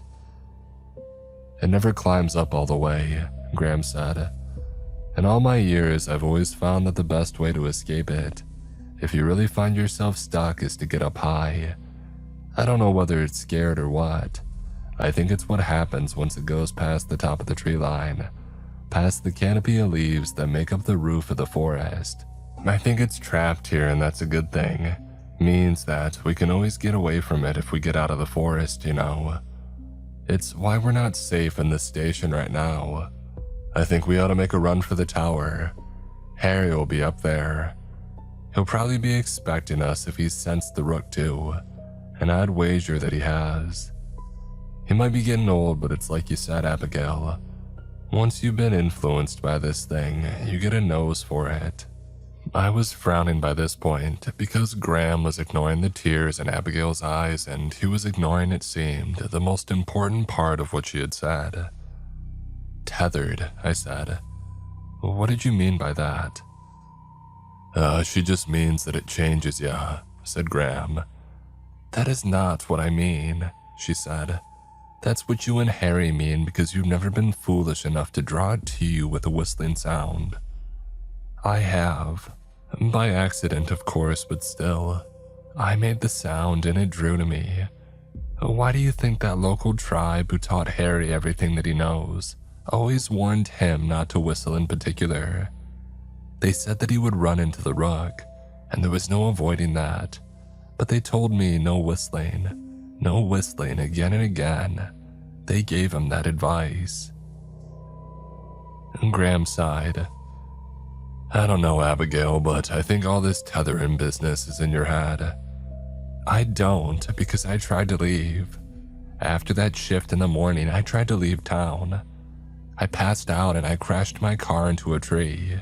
You were still in shock from the events of the night before, Graham said. That was all. You got overwhelmed, passed out, and crashed your car. Abigail shook her head, eyeing me with tears, and I finally understood why. No, it wouldn't let me leave. I saw the rook that day. You and Harry don't believe me, but I did. From the tree line of the forest near the border at the edge of town where I crashed. It watched me from the dark with eyes that looked like mine, Graham. It was like a copy of me was standing there in the dark, hiding from the sunlight and watching. It ain't like any description of the rook that I've ever heard, said Graham. It's just a shadow and it stalks people at night, not during the day. I know what I saw, Abigail said, and I was starting to cry now too, as I pieced together why she was telling me this. And I tried again once I was out of the hospital. I wasn't going to be foolish enough to try driving out again, so I decided to get somebody else to take me out there. I tried to get that taxi driver to take me out of town, and he stopped. He stopped driving right before the border and started crying. He told me to get out of the car or it would get him. He wouldn't explain. He didn't need to explain. Because I understand. I felt the pang of pain in my head and I was close to passing out again myself. I've tried other times over the years, plenty of times. I always feel sick, sometimes I black out. And plenty of times if I search the tree line, I'll see it there. The rook, wearing my face atop its black form. And Graham shook his head.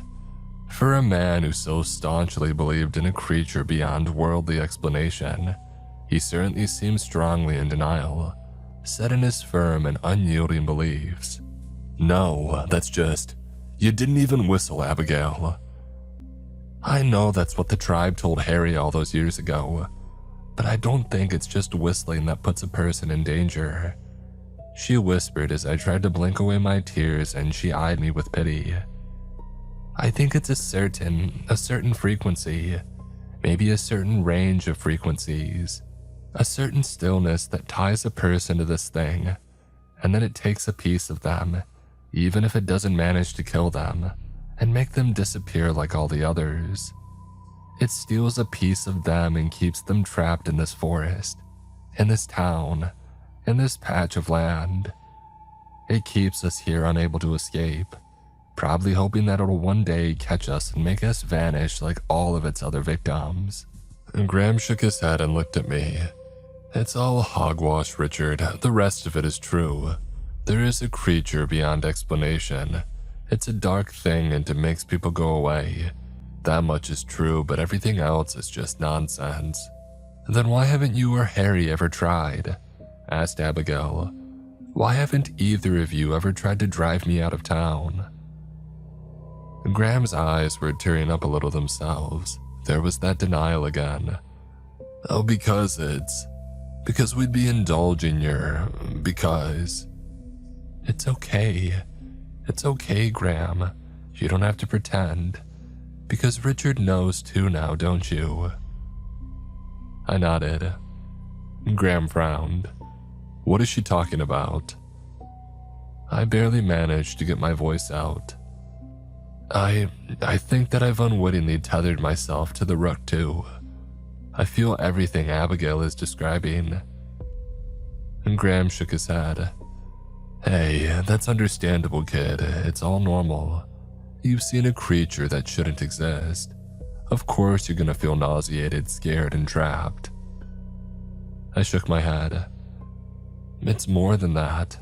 I started to sob and Abigail came over to my chair, kneeling before me and putting her hands atop mine, on my knees. I made the same mistake as Abigail when I radioed her to tell her about the blood and the marks on the tree. The radio, it went haywire. Yeah, well, it's an old piece of junk, so what? Asked Graham. So, it made a sound. A high-pitched sound. Heavens above, Graham said, shaking his head and wiping his eyes. I knew that he believed. Deep down, he just didn't want to believe, because that would make him feel culpable, I suppose, for what had happened to Abigail, what happened to me. He and Harry had hired us after all. They had brought us into this world, into this mess. We'll survive, Abigail promised me when I managed to blink out some of my tears and focus on her face again. I've done it for years and you will too. But what kind of life is it? I asked. You live in constant terror, trapped in a town in a forest, feeling forever followed, haunted by a thing that threatens to make you disappear. How do you live like that? She sniffled. With great difficulty and one day after another, like wading through water. I don't want us to start thinking like this, Graham said. But you believe it deep down, don't you? I asked. He shook his head. I don't know what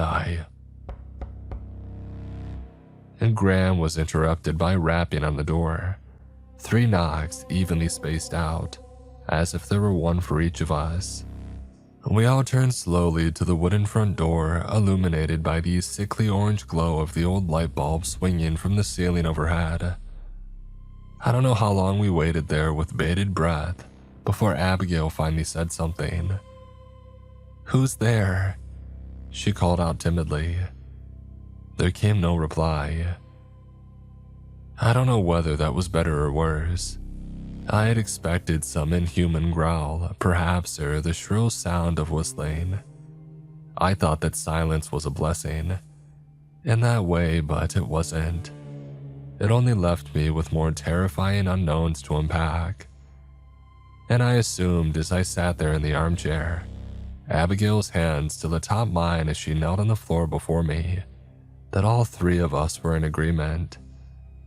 Everybody must remain still, and nobody must do a thing. Graham didn't seem to be on the same page. The older man began walking across the station, floorboards creaking under his thick boots as he went. Don't do it, I begged. Don't do it, Graham. But his mind was made up. He wrapped his fingers around the handle, flicked off the lock, and pulled the door inward.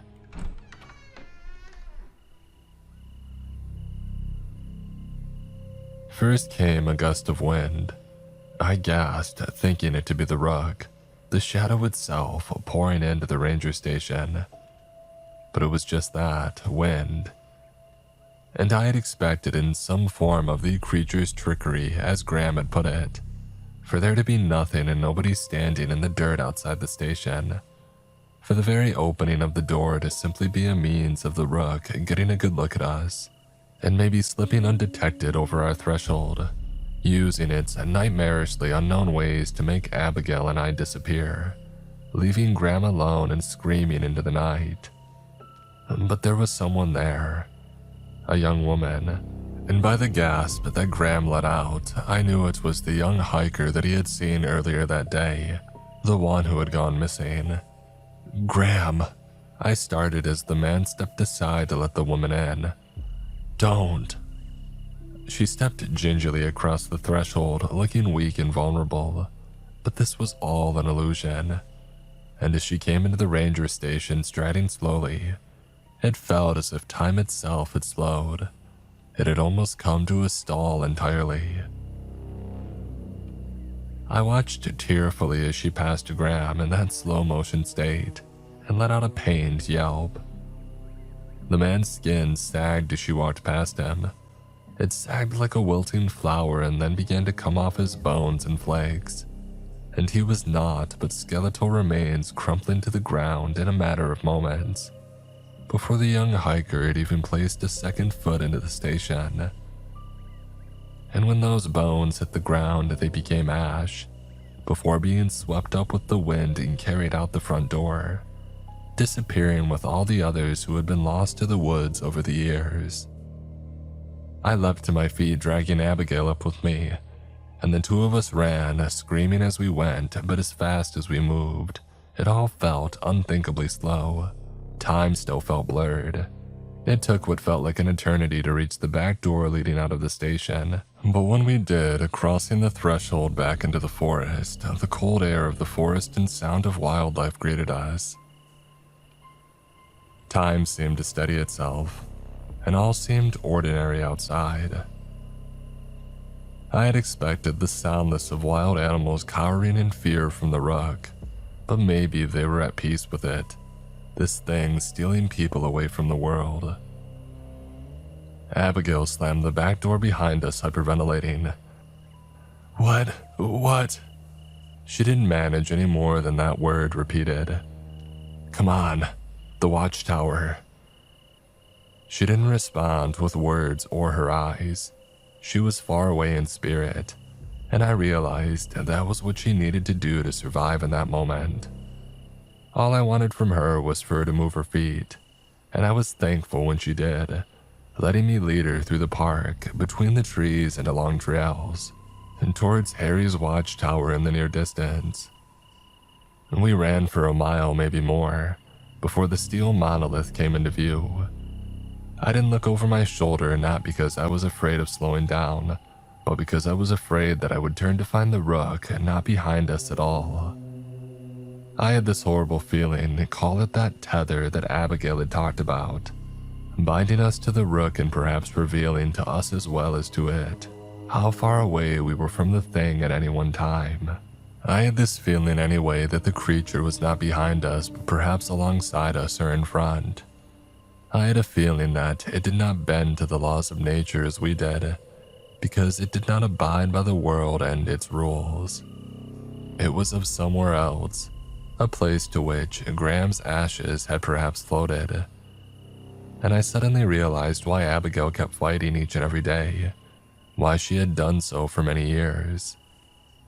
As long and painful as her life might be, the alternative was worse, ending up where the rook took people. Was it some hellscape of eternal torture, something beyond human comprehension? I didn't know, and I didn't want to know. We pushed into the clearing surrounding Harry's watchtower, and that was when I finally dared to turn and look back at the tree line. I let out a yelp of horror.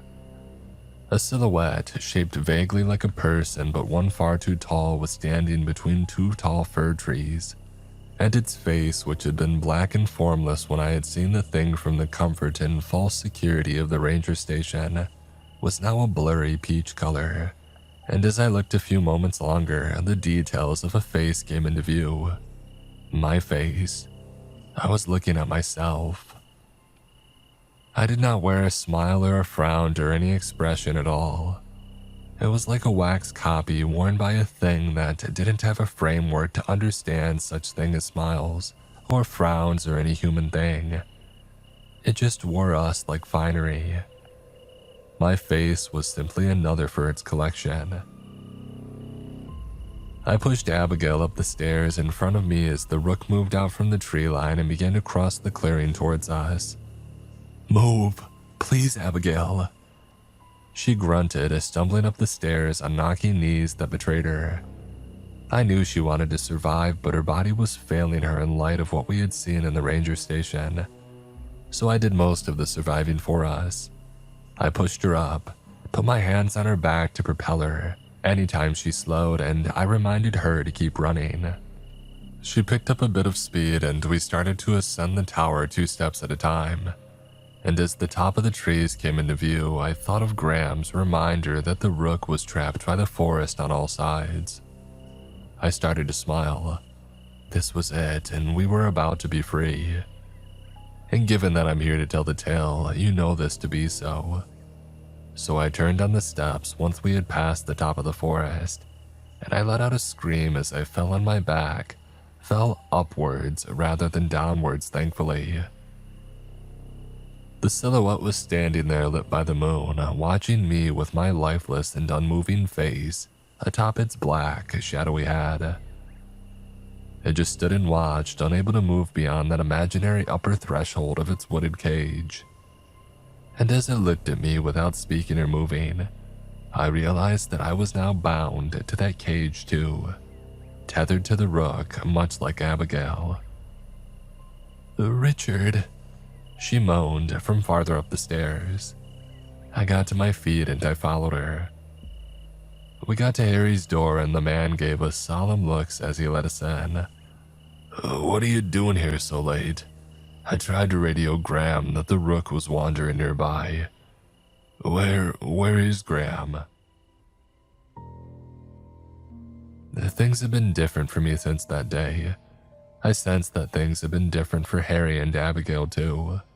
I don't think they've ever seen death before.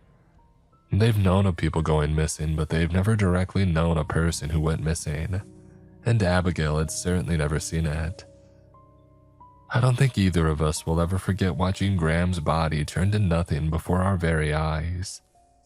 I think of it during my waking hours at all times, and it serves as a stark reminder. A reminder of what the rook will do to Abigail and me, should it ever reel in our tethers.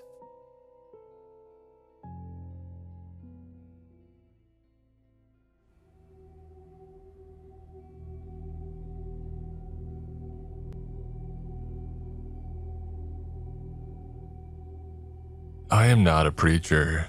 I never wanted to be one. I am the kind of man who fixes his own truck, who eats cereal for dinner when he's too tired to cook, who keeps a pair of work boots by the back door and a flashlight in the glove box because both of those things have saved me more than once. I went to school for a long time and I came out on the other side with a job pointing big metal dishes at the sky and listening to the hum the universe makes when it thinks nobody is paying attention. I did that work for almost 20 years and I was good at it. I loved it in the quiet way that a man loves something that he does not have to talk about. I used to think the silence up there was empty. I do not think that anymore. I am recording this from a motel room 2 states away from where it happened. I will not say which motel and I will not say which states, because I do not know yet whether the distance matters. I left my job, I left my house. I left everything that I owned in the closet and the kitchen cabinets, and the little shed out back where I kept my fishing tackle. I took my truck, a duffel bag, the cash that I had in the safe, and the clothes that I was wearing. That was 4 weeks ago. I have been moving since. I am not afraid of being called crazy. I have made peace with that. I am afraid of something worse. I am afraid of being believed for about 10 minutes and then forgotten, the way people forget the warnings on the side of a medicine bottle. I'm afraid that you'll hear this story and nod and go on with your evening, and that later tonight when you step outside for some reason that you won't even remember in the morning, you will glance up at the sky the way that people always do. I'm going to tell you not to, and I'm going to tell you why. I would like you to listen all the way to the end before you decide whether I'm worth listening to. By the time that I'm finished, something will have noticed you too. Not because of any ritual, not because I'm saying any special words, just because attention is a door that swings both ways, and I'm about to open mine very wide, and you are standing on the other side of it. I am sorry about that in advance. I am telling you anyway because I think you deserve to know. The place that I worked is a radio telescope facility in the high desert of eastern Oregon, a long way from anywhere. If you have driven through that part of the country, you know the kind of land that I mean. Sage and rabbit brush and dry red dirt. Long flat stretches where the road runs straight for so many miles that you start to think the steering wheel is just a decoration. Mountains in the distance that never seem to get any closer no matter how long you drive. The nearest town is a little ranching community called Harney Bluff. It has a gas station, a feed store, a diner that closes at 7, and a church that nobody goes to anymore. The nearest stoplight is 40 minutes away. The nearest hospital is over an hour. At night, when you step outside, the stars come down so thick and so close that they feel like a weight on your shoulders. I used to love that feeling. I used to stand out by the dishes on clear nights and just look up and feel small in a way that made me feel peaceful. Like I was a kid again at the bottom of a swimming pool, looking up at the sun through the water. The facility itself is 6 dishes laid out in a shallow valley, with a low cinder block control building in the middle, and a gravel access road that turns to soup whenever the rare desert rain comes through. The dishes are not the giant kind that you see in movies. They're medium-sized, maybe 40 feet across each, and they move on heavy steel mounts that groan when they turn. The control building has a kitchen, a bunk room with 4 cots, 2 bathrooms, a workshop, and the main observation room with the consoles and the screens and the chair that I sat in for most of my working life. There is a backup generator in a shed out back. There is a propane tank for the heat. And there is a satellite phone for emergencies because cell service doesn't reach us out there. That is the whole place. That is where I spent most of my last 20 years. There were 4 of us on the regular crew when this began. Hollis was the site manager. He was in his late 60s, lean and weathered, the kind of man who had been doing the same job for so long that the job and the man had started to look alike. He had been at the facility since it was built in the late 70s. He treated the dishes the way a rancher treats his cattle, with a kind of rough affection, talking to them under his breath when he thought nobody was listening. He had a wife in Harney Bluff and 2 grown daughters who lived out of state. He drank a little but never on shift. He was the closest thing that I had to a friend out there. And then there was Priya. She was the new postdoc, maybe 27, maybe 28. She had come to us from a university back east, and the desert was a shock to her. She had grown up in cities her whole life, and the size of the sky out there made her quiet for the first few weeks, the way it makes a lot of newcomers quiet. She was sharp though, the kind of sharp where you could ask her a question about a dataset that she had glanced at once a week ago, and she could tell you the answer without looking. She missed her mother. She called home most evenings before her shift started. There was Doug, the maintenance tech.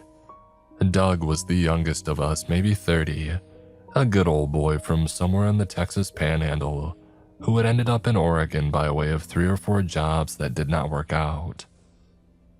He played country music too loud in the workshop.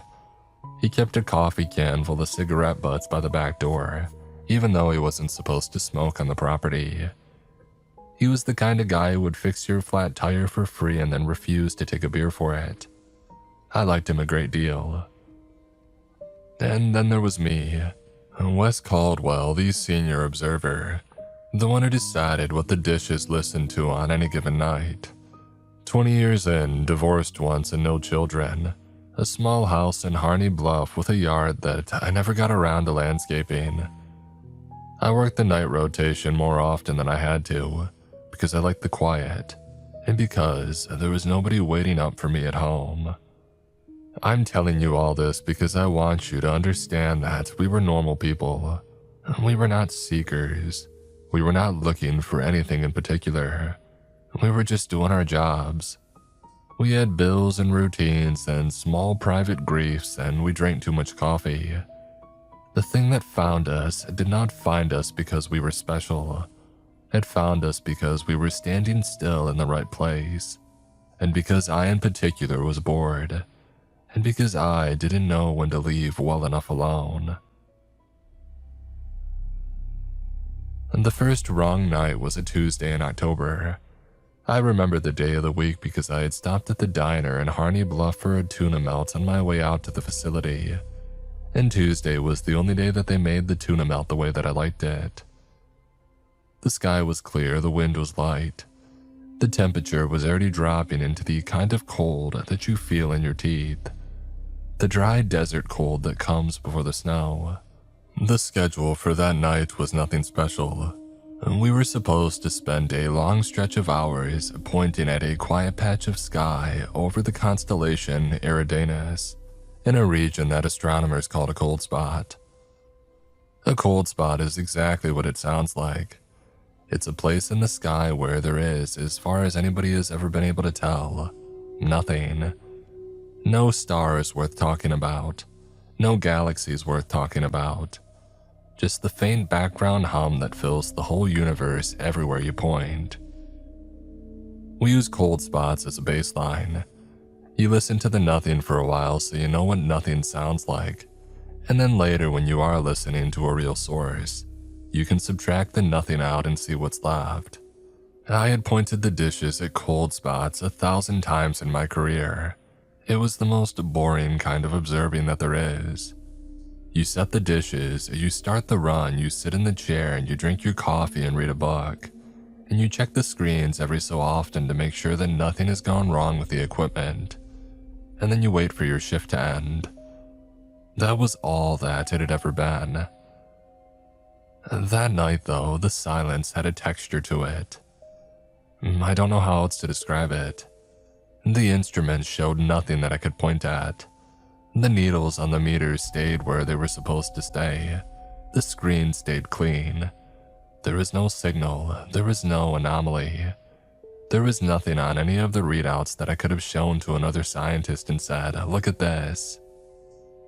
But I sat in my chair and the hair on my arm stood up, and the back of my neck went cold in a way that it goes cold when somebody is standing behind you in a dark room and you haven't heard them come in. I turned around. There was nobody behind me.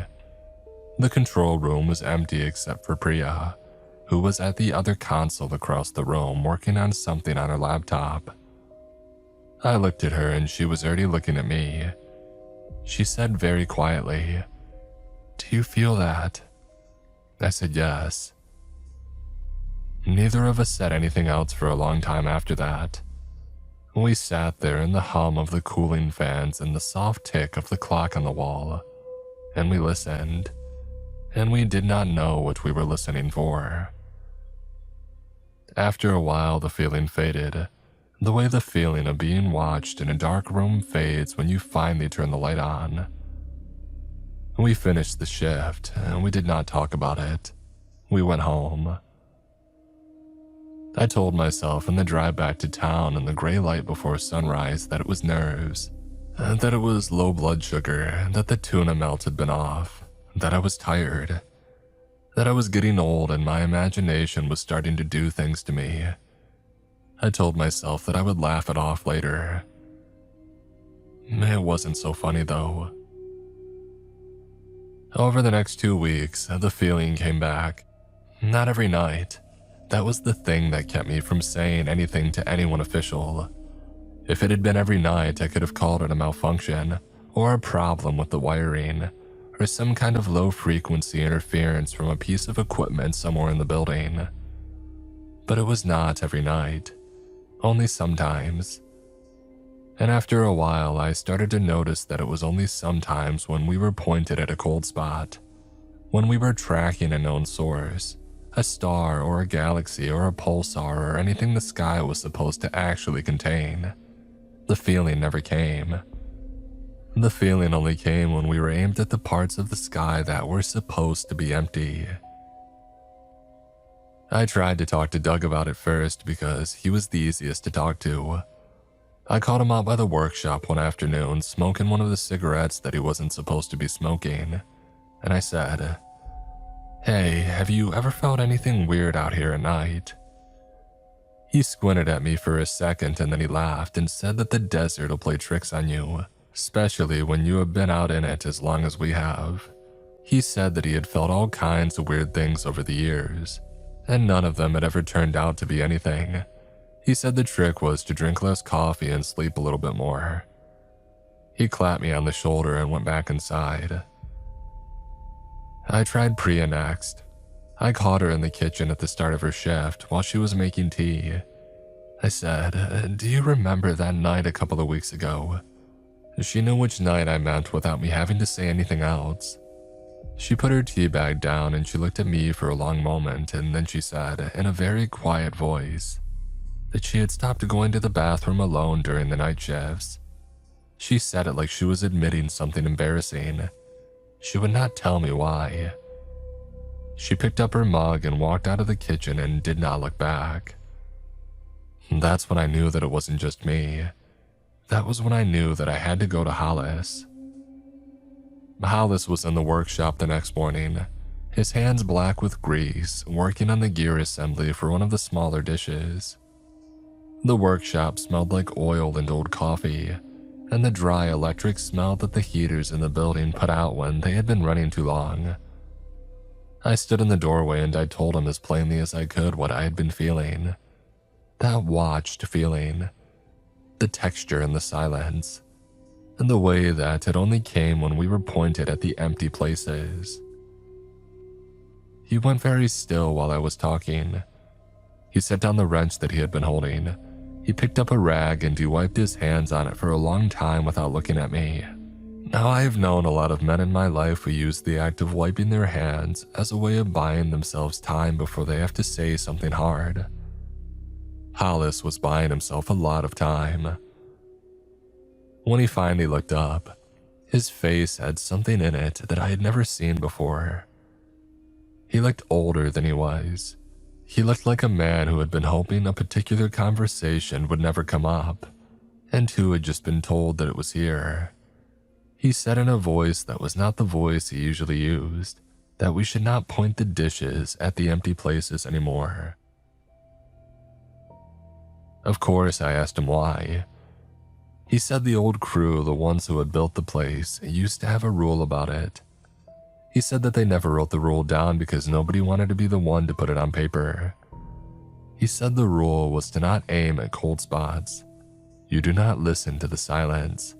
You do not look up at the sky for too long when you're alone. He said that it had been passed down from crew to crew like a family secret, in quiet little conversations like the one that we're having, and that he had been planning to tell me eventually, and that he was sorry he hadn't told me sooner. I asked him what would happen if we didn't stop. He said the sky was not as empty as the textbook said. He said that some things up there were listening for anyone who listened back. And then he said that he wasn't going to talk about it anymore, and he picked up his wrench and he went back to work. And his hands were shaking just a little, and he did not look at me again. He went home early that day. He did not come in for the next 3 shifts. When I called his house, his wife said that he was sick. The way she said it made me think that she knew that he was not sick, that she had heard her husband say things like this before, and had spent a long time learning not to ask questions about them. I'm a scientist. A man told me not to look, and so of course I looked. I want to be honest with you about this. I want you to know that I had every chance to leave it alone. Hollis had told me to leave it alone, and I trusted him. And I knew in my gut that he was telling the truth about something even if I did not understand what that truth was. Priya had told me without telling me that something was off. Doug had brushed me off in a way that I now think was its own kind of warning. The warning of a man who had decided that he didn't want to know any more than he already knew. Every door in front of me was closed, and somebody that I respected was standing in front of every door, and they were all telling me in their own ways to turn around and walk back the way that I came. I did not walk back. I sat down at the console on a Sunday night when I had the facility mostly to myself, with only Doug asleep in the bunk room down the hallway. So I aimed the largest dish at the deepest and emptiest patch of sky that I could find in the charts. I picked a spot so empty that even the cold spot studies had skipped over it. I told myself that I was just gonna listen for a little while. I told myself that if I felt the watched feeling, I would shut it down right away and never do it again. I told myself a lot of things that night, sitting in the chair with my hands on the controls, while the dish outside groaned and turned and lifted its great metal face toward a piece of sky that nothing was supposed to be in. For a long time, there was nothing. I almost laughed at myself. I almost got up to make a fresh pot of coffee. I had my hand on the arm of the chair, ready to push myself up, and I was already half smiling at how silly the whole thing had been. And that was the moment that it started. And the feeling came in the way that a tide comes in. Not a wave, not a sudden thing. Just a slow, steady rising that you don't notice until your feet are already wet. I felt the hair on my arm stand up at first, the way that it had on the Tuesday in October. And then the back of my neck went cold. Then my mouth went dry all at once, as if somebody had reached into me and turned a faucet off. And then my ears felt full, the way they feel when you're swimming and the water has gotten in and will not come back out. And the hum of the cooling fans in the room got softer and softer until I could not hear them at all. The fluorescent lights in the control room seemed to dim. I checked the meter on the wall. The meter said the lights were exactly as bright as they were supposed to be. I looked back up at them and they still looked dim to me. I don't know how to explain that. The room was darker and the room was not darker, and both of those things were true at the same time. I felt a pressure in my chest, not pain. It was the feeling that you get when somebody you love is about to deliver bad news. The feeling that something in the next 30 seconds is going to change the shape of your life, and you can't do anything about it. I sat very still in the chair. I did not move. I did not breathe deeply. I just sat there with my hands resting on the arms of the chair, and I waited. And then, in the middle of my own head and my own voice, a thought arrived that I had not put there. I don't know how to make you understand what that's like. You have your own thoughts in your own head all day long, and you know which ones are yours. The same way you know which hand is your hand when it's in your pocket. You don't have to check. You don't have to verify it, you just know. The thought that arrived in my head that night was not mine. And I knew that it was not mine the way that I would have known if a stranger had reached into my pocket and put their fingers around my hand.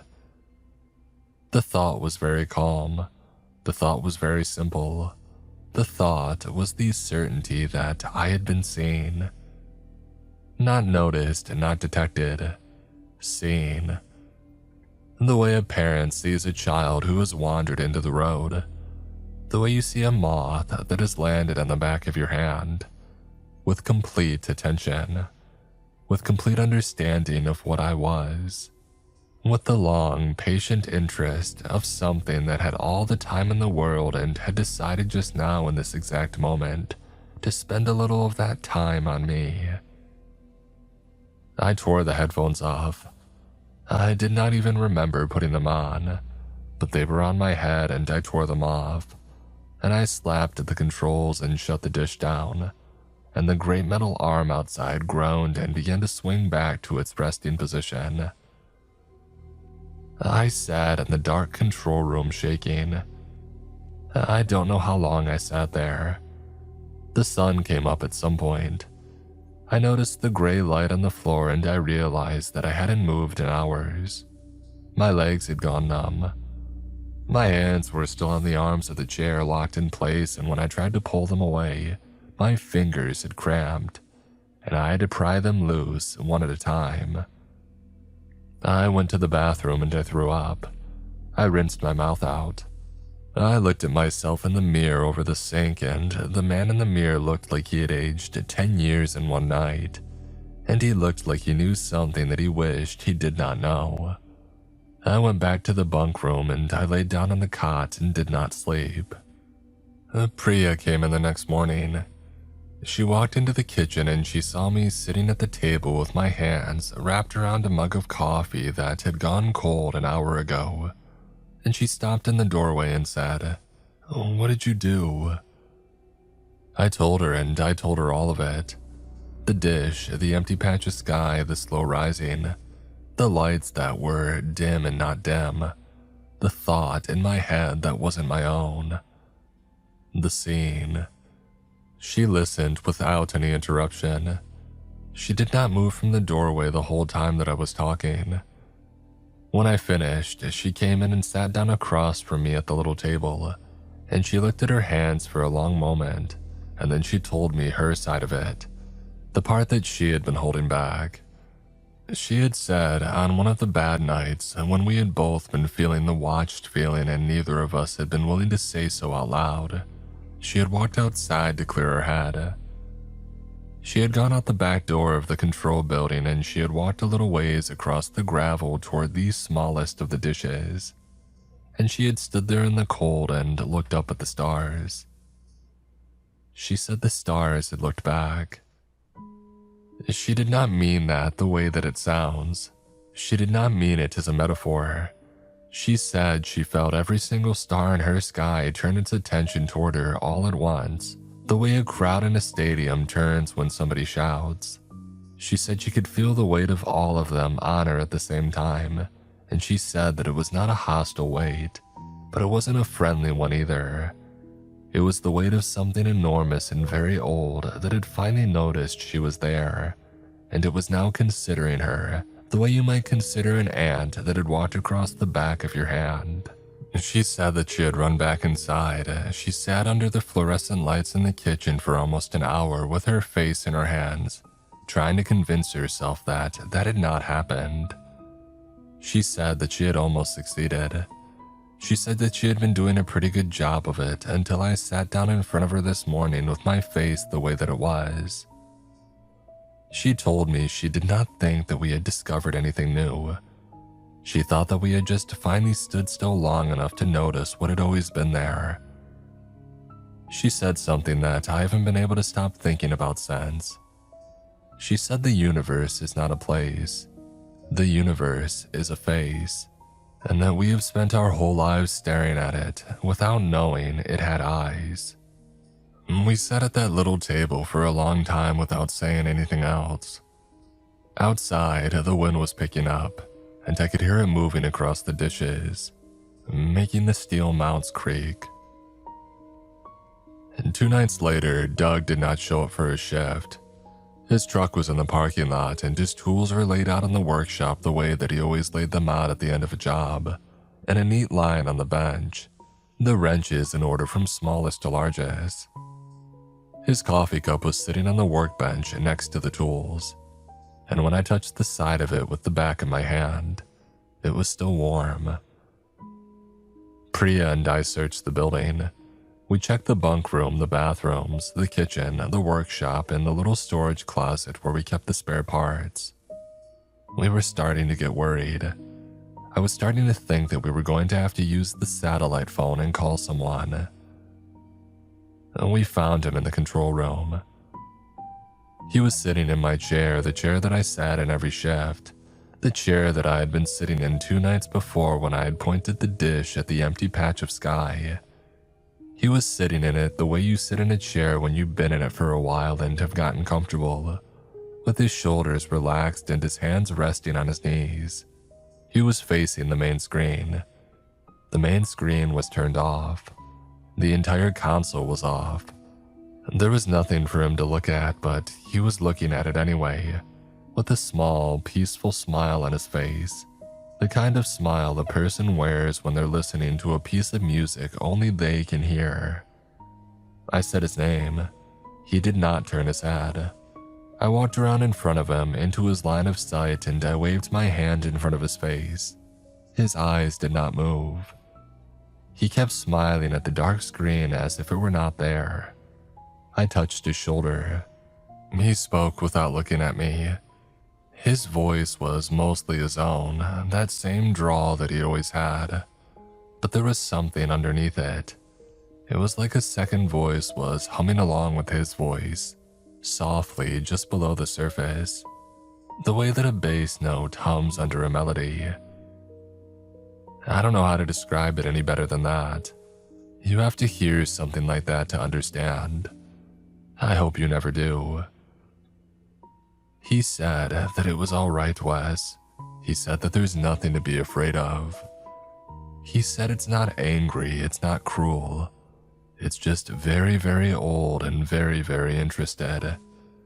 And once it knows your name, it likes to keep you company. I asked him if he was all right. He said, "I've never been better." And then he turned his head slowly, the way a man wakes up from a nap, and he looked at me for the first time. His eyes were these same eyes that I had known for years, but there was something behind them now that hadn't been there before. Something patient and interested. Something looking at me through Doug's eyes the way you might look at a fish through the glass of an aquarium. He smiled at me with that small, peaceful smile, and he said, "Would you like to be kept company too, Wes?" I don't remember backing out of the room. I remember being in the control room, and I remember being in the hallway, and the part in between is gone. I grabbed Priya by the arm, and her face was white because she had heard him too, and we didn't say anything to each other. We didn't need to. We walked out of the building and we got into my truck and I drove us off the property. I didn't look back at the control room window because I did not want to know if Doug was watching us leave. I drove to Hollis's house at the edge of town. It was the middle of the morning by then and the streets of the town were mostly empty the way that they always were that time of day. I parked in his driveway behind his old pickup. Priya stayed in the truck. I went up to the door and I knocked, and Hollis answered it almost immediately, like he had been standing in the front room watching the driveway. He took one look at my face and he said, "Come in." He poured 2 glasses of bourbon at his kitchen table. It wasn't even noon. He poured one for me and one for himself, and he sat down across from me. He did not touch his glass, and he didn't ask me what had happened. He just waited. I told him about Doug and everything that I had seen. Him staring at that blank screen and his smile and that second voice that came from his. I told him that I needed him to tell me what it was. I told him that I wasn't leaving his house until he told me. He took a long swallow of his bourbon. He set the glass down very carefully on the table. He looked at the wall behind me for a long moment, the way men do when they're looking at something that's not actually there. And then he started to talk. He said when the array was first built, back in the late 70s, The original team had felt the same things that I had been feeling. He said that they had not had a name for it then either. He said they had been just a small crew, about 5 or 6 men, and they had been very excited about their new equipment and their new piece of the sky, and they had pointed the dishes at all kinds of places, including the ones that were supposed to be empty, because they hadn't known any better. He said that feeling of being watched had started for them within the first month. He said one of the crew, a young man whose name Hollis still could not bring himself to say out loud, had kept pointing the dishes at these empty spots anyway. He had been the curious type. He had thought that he was on the edge of some grand discovery. He had not been wrong exactly, but he hadn't understood what kind of edge it was. He had spent more and more of his shifts aimed at the cold spots, and he had spent more and more of his off hours sitting outside the control building at night and looking up at the sky.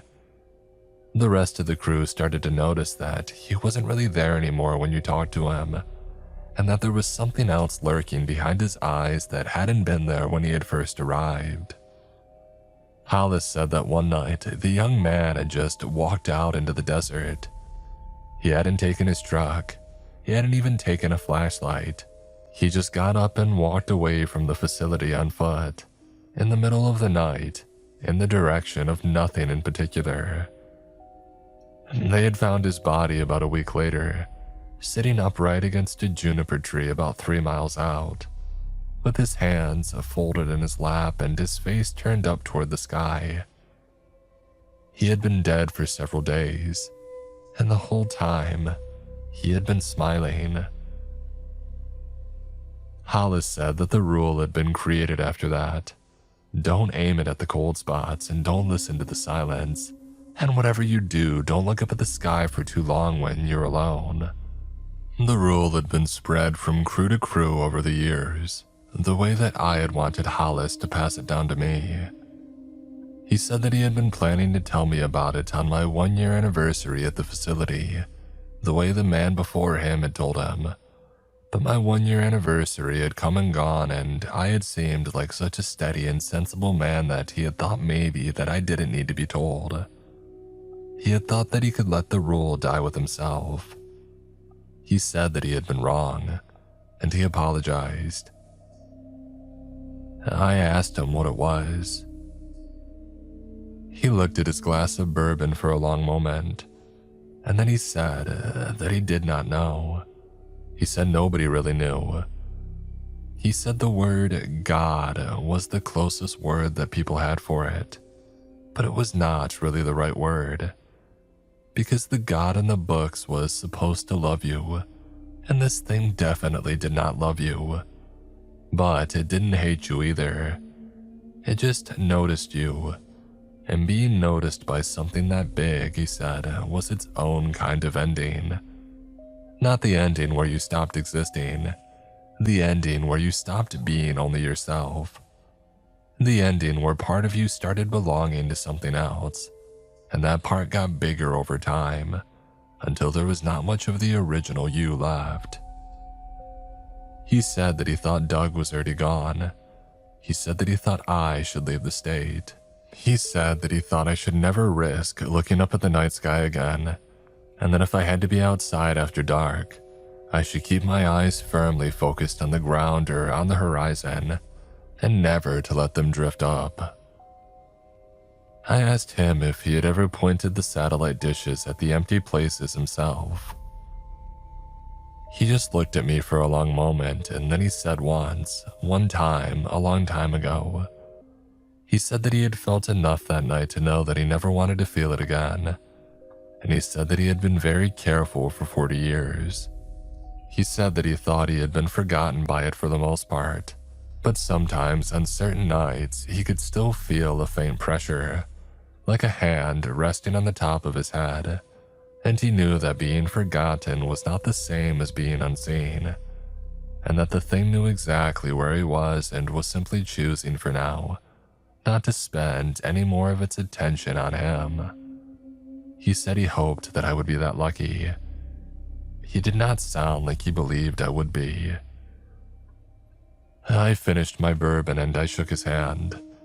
He held onto my hand a little longer than he needed to, the way old men do when they think they are saying goodbye for the last time. I went back to my truck. Priya was still sitting there in the passenger seat, exactly where I had left her, with her hands folded in her lap. I went back to the facility one more time after that in the middle of the day, in full sunlight. I told myself that the daylight would make this all easier. I don't know if it did. Priya was waiting in the parking lot when I pulled in. She had a duffel bag at her feet. She had gone in a little earlier to get her things.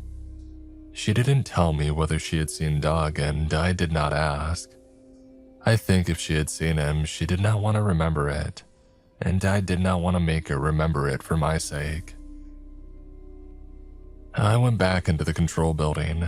I did not go into the control room. I went to the bunk room and I grabbed the small bag of clothes that I kept there for long shifts. I went into the kitchen and I took the photo of my parents that I kept on the windowsill. And I went back out, and I locked the front door behind me out of habit. And I've thought about that lock a lot since then. I don't know why I decided to lock the door. I don't know who I was locking out or in. We got in my truck and I started the engine. I put it into gear. I pulled out of the parking lot and onto the gravel access road that leads down out of the valley and toward the highway. I glanced in the mirror behind me. The satellite dishes were all turned the exact same way, all 6 of them, and they were all pointing at my truck. Of course, I hadn't turned them. I mean, nobody could have turned them. They had been in their rest positions when I had walked into the building, and they had been in their rest positions when I had walked back out, because I had walked past them both times, and I would have noticed if they had been moved.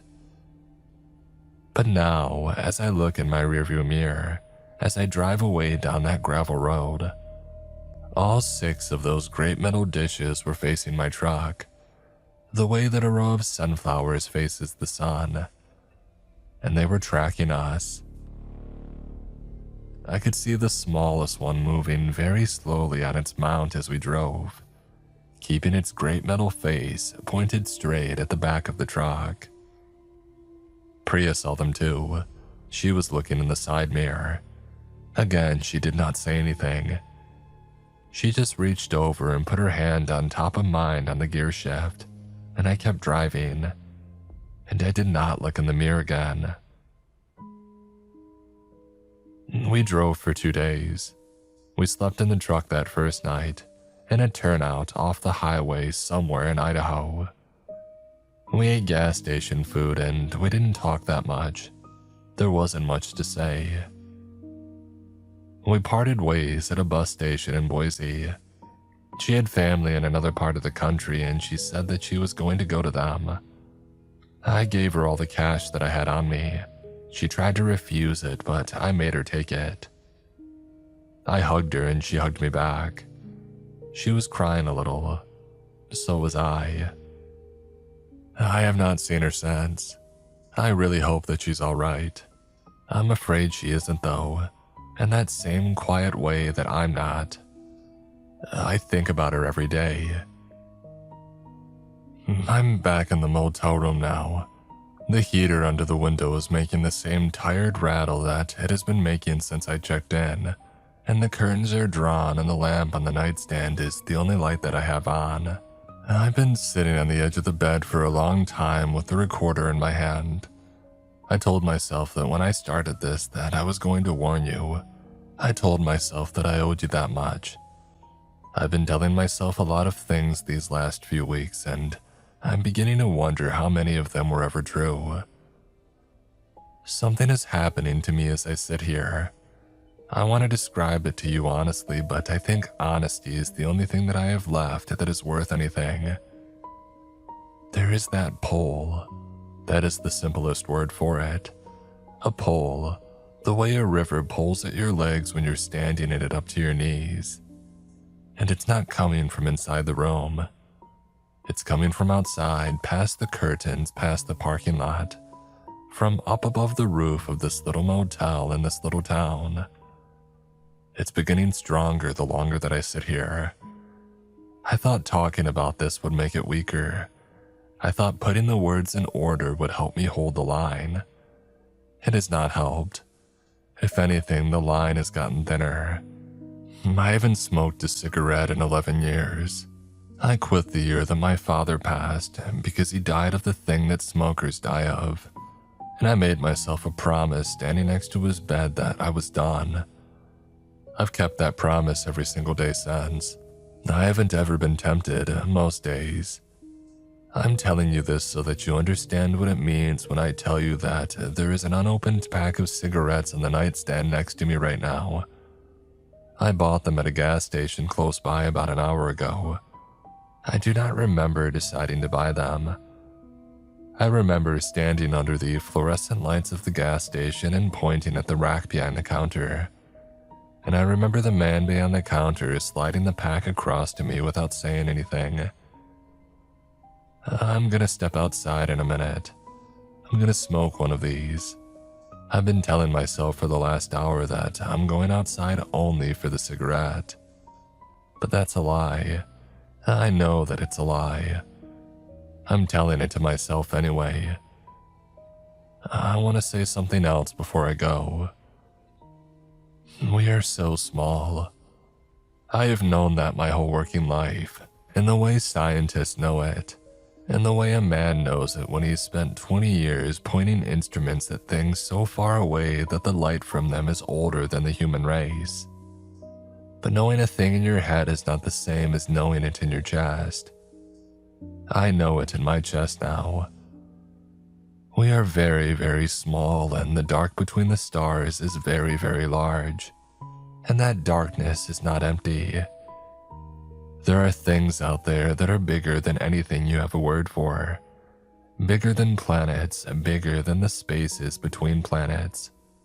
Old in a way that makes the word old sound like a joke that a child tells. People have always known about them, in the back parts of themselves. People have always called them gods, because there was no other word that felt right in the mouth. People built churches and lit candles and got down on their knees, and the thing that they were reaching for was real. It was always real. It was just not what the book said it was. The book said that it loved you. The book said that it would save you. The books were trying to make a thing the size of the night sky into a thing that would fit inside of a human heart. And it does not fit. It was never going to fit. But that does not mean it's bad. That is what I want to tell you. I've been thinking about this for the past hours, sitting here on this bed, and I think that I had it wrong before. I think that I was scared, and I think being scared made me say a lot of things into this recorder that were not fair. The thing that I felt out at the facility was not cruel. Doug told me that in the control room, with that small, peaceful smile on his face, and I didn't listen to him because I was afraid of his smile. I'm not afraid anymore. I think I understand why he's smiling. I'm gonna put this down for a minute and I'm gonna step outside. I'm back. I don't know how long I was out there. The cigarette burned all the way down to the filter and I did not take more than 2 drags of it. I dropped it in the gravel by the door of my room. The wind put it out for me. I want to tell you what happened. I walked out into the parking lot. The air was cold, the kind of cold that makes the inside of your nose sting. There was nobody else around. The motel sign was buzzing. I lit the cigarette with the little plastic lighter that the man at the gas station had given me, and I took 1 drag and the taste was awful, and I almost laughed because of how awful it was. I had built it up in my head, the whole walk out as the thing that I needed, but it was not the thing I needed. I knew right away what I actually wanted. The cigarette was just an excuse to be standing in the parking lot with my face uncovered. I kept my eyes on the gravel for a while. I was still trying. I want you to know that I really was trying. I had told myself that I would not look up, and I'm not in the habit of breaking promises to myself, even now. But the pull of it was so strong. The night sky was so quiet, but I could feel it up there waiting.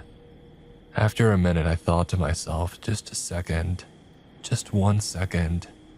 I have already been seen. What's one more second going to do? And I looked up. There was no fear, no cold pressure in my chest, no second voice in my head. There was just warmth. A warmth that started at the top of my skull and ran down through my whole body. The way warmth runs through you when you come in from a long walk in the snow and somebody you love hands you a cup of something hot. It was the warmth of being recognized, of being known, of standing in front of something so much larger than yourself that there's no question of pretending anymore, no question of holding anything back, no question of being alone ever again. I stood in the parking lot with my face turned up and the cigarette burning forgotten in my hand. And I understood, for the first time in my life, this is what everybody was searching for. This is what people were searching for when they knelt in a church. They were reaching for this, that warmth that I felt in the parking lot. But they had been looking in the wrong place. They should have been looking up. The whole time, all they had to do was look up. I'm almost finished now. I want to take back what I said before. I was wrong. I was so wrong, and I'm sorry that I scared you. I'm sorry that I told you not to look. The sky is good. The thing in the sky is good. It's been waiting for us for a very long time, and it is patient. But patience is not the same as not wanting. And I think it wants very much to be seen. I think it's been lonely in a way a thing that big can be lonely. And I think every pair of eyes that lift toward it is a small kindness. And I think we owe it those kindnesses after all this time. So here's what I want you to do. When you stop listening to this, I want you to stand up. I want you to walk to your door and I want you to step outside into whatever night is waiting for you out there. I want you to tip your head back and look up. Do not glance, do not check and then look away. Look. Stand still under it the way that I'm standing still under it right now. Because I am still out here. I never really came back inside. The recorder is in my hand and the door of my room is open behind me. And the light from the lamp is spilling out across the gravel, and that warmth is still running through me, and it is so much better than I knew anything could be. Look up tonight. Please look up and just keep looking, and let it see you the way that it has wanted to see you all along. It has been waiting. It is so glad that you're here. Look up.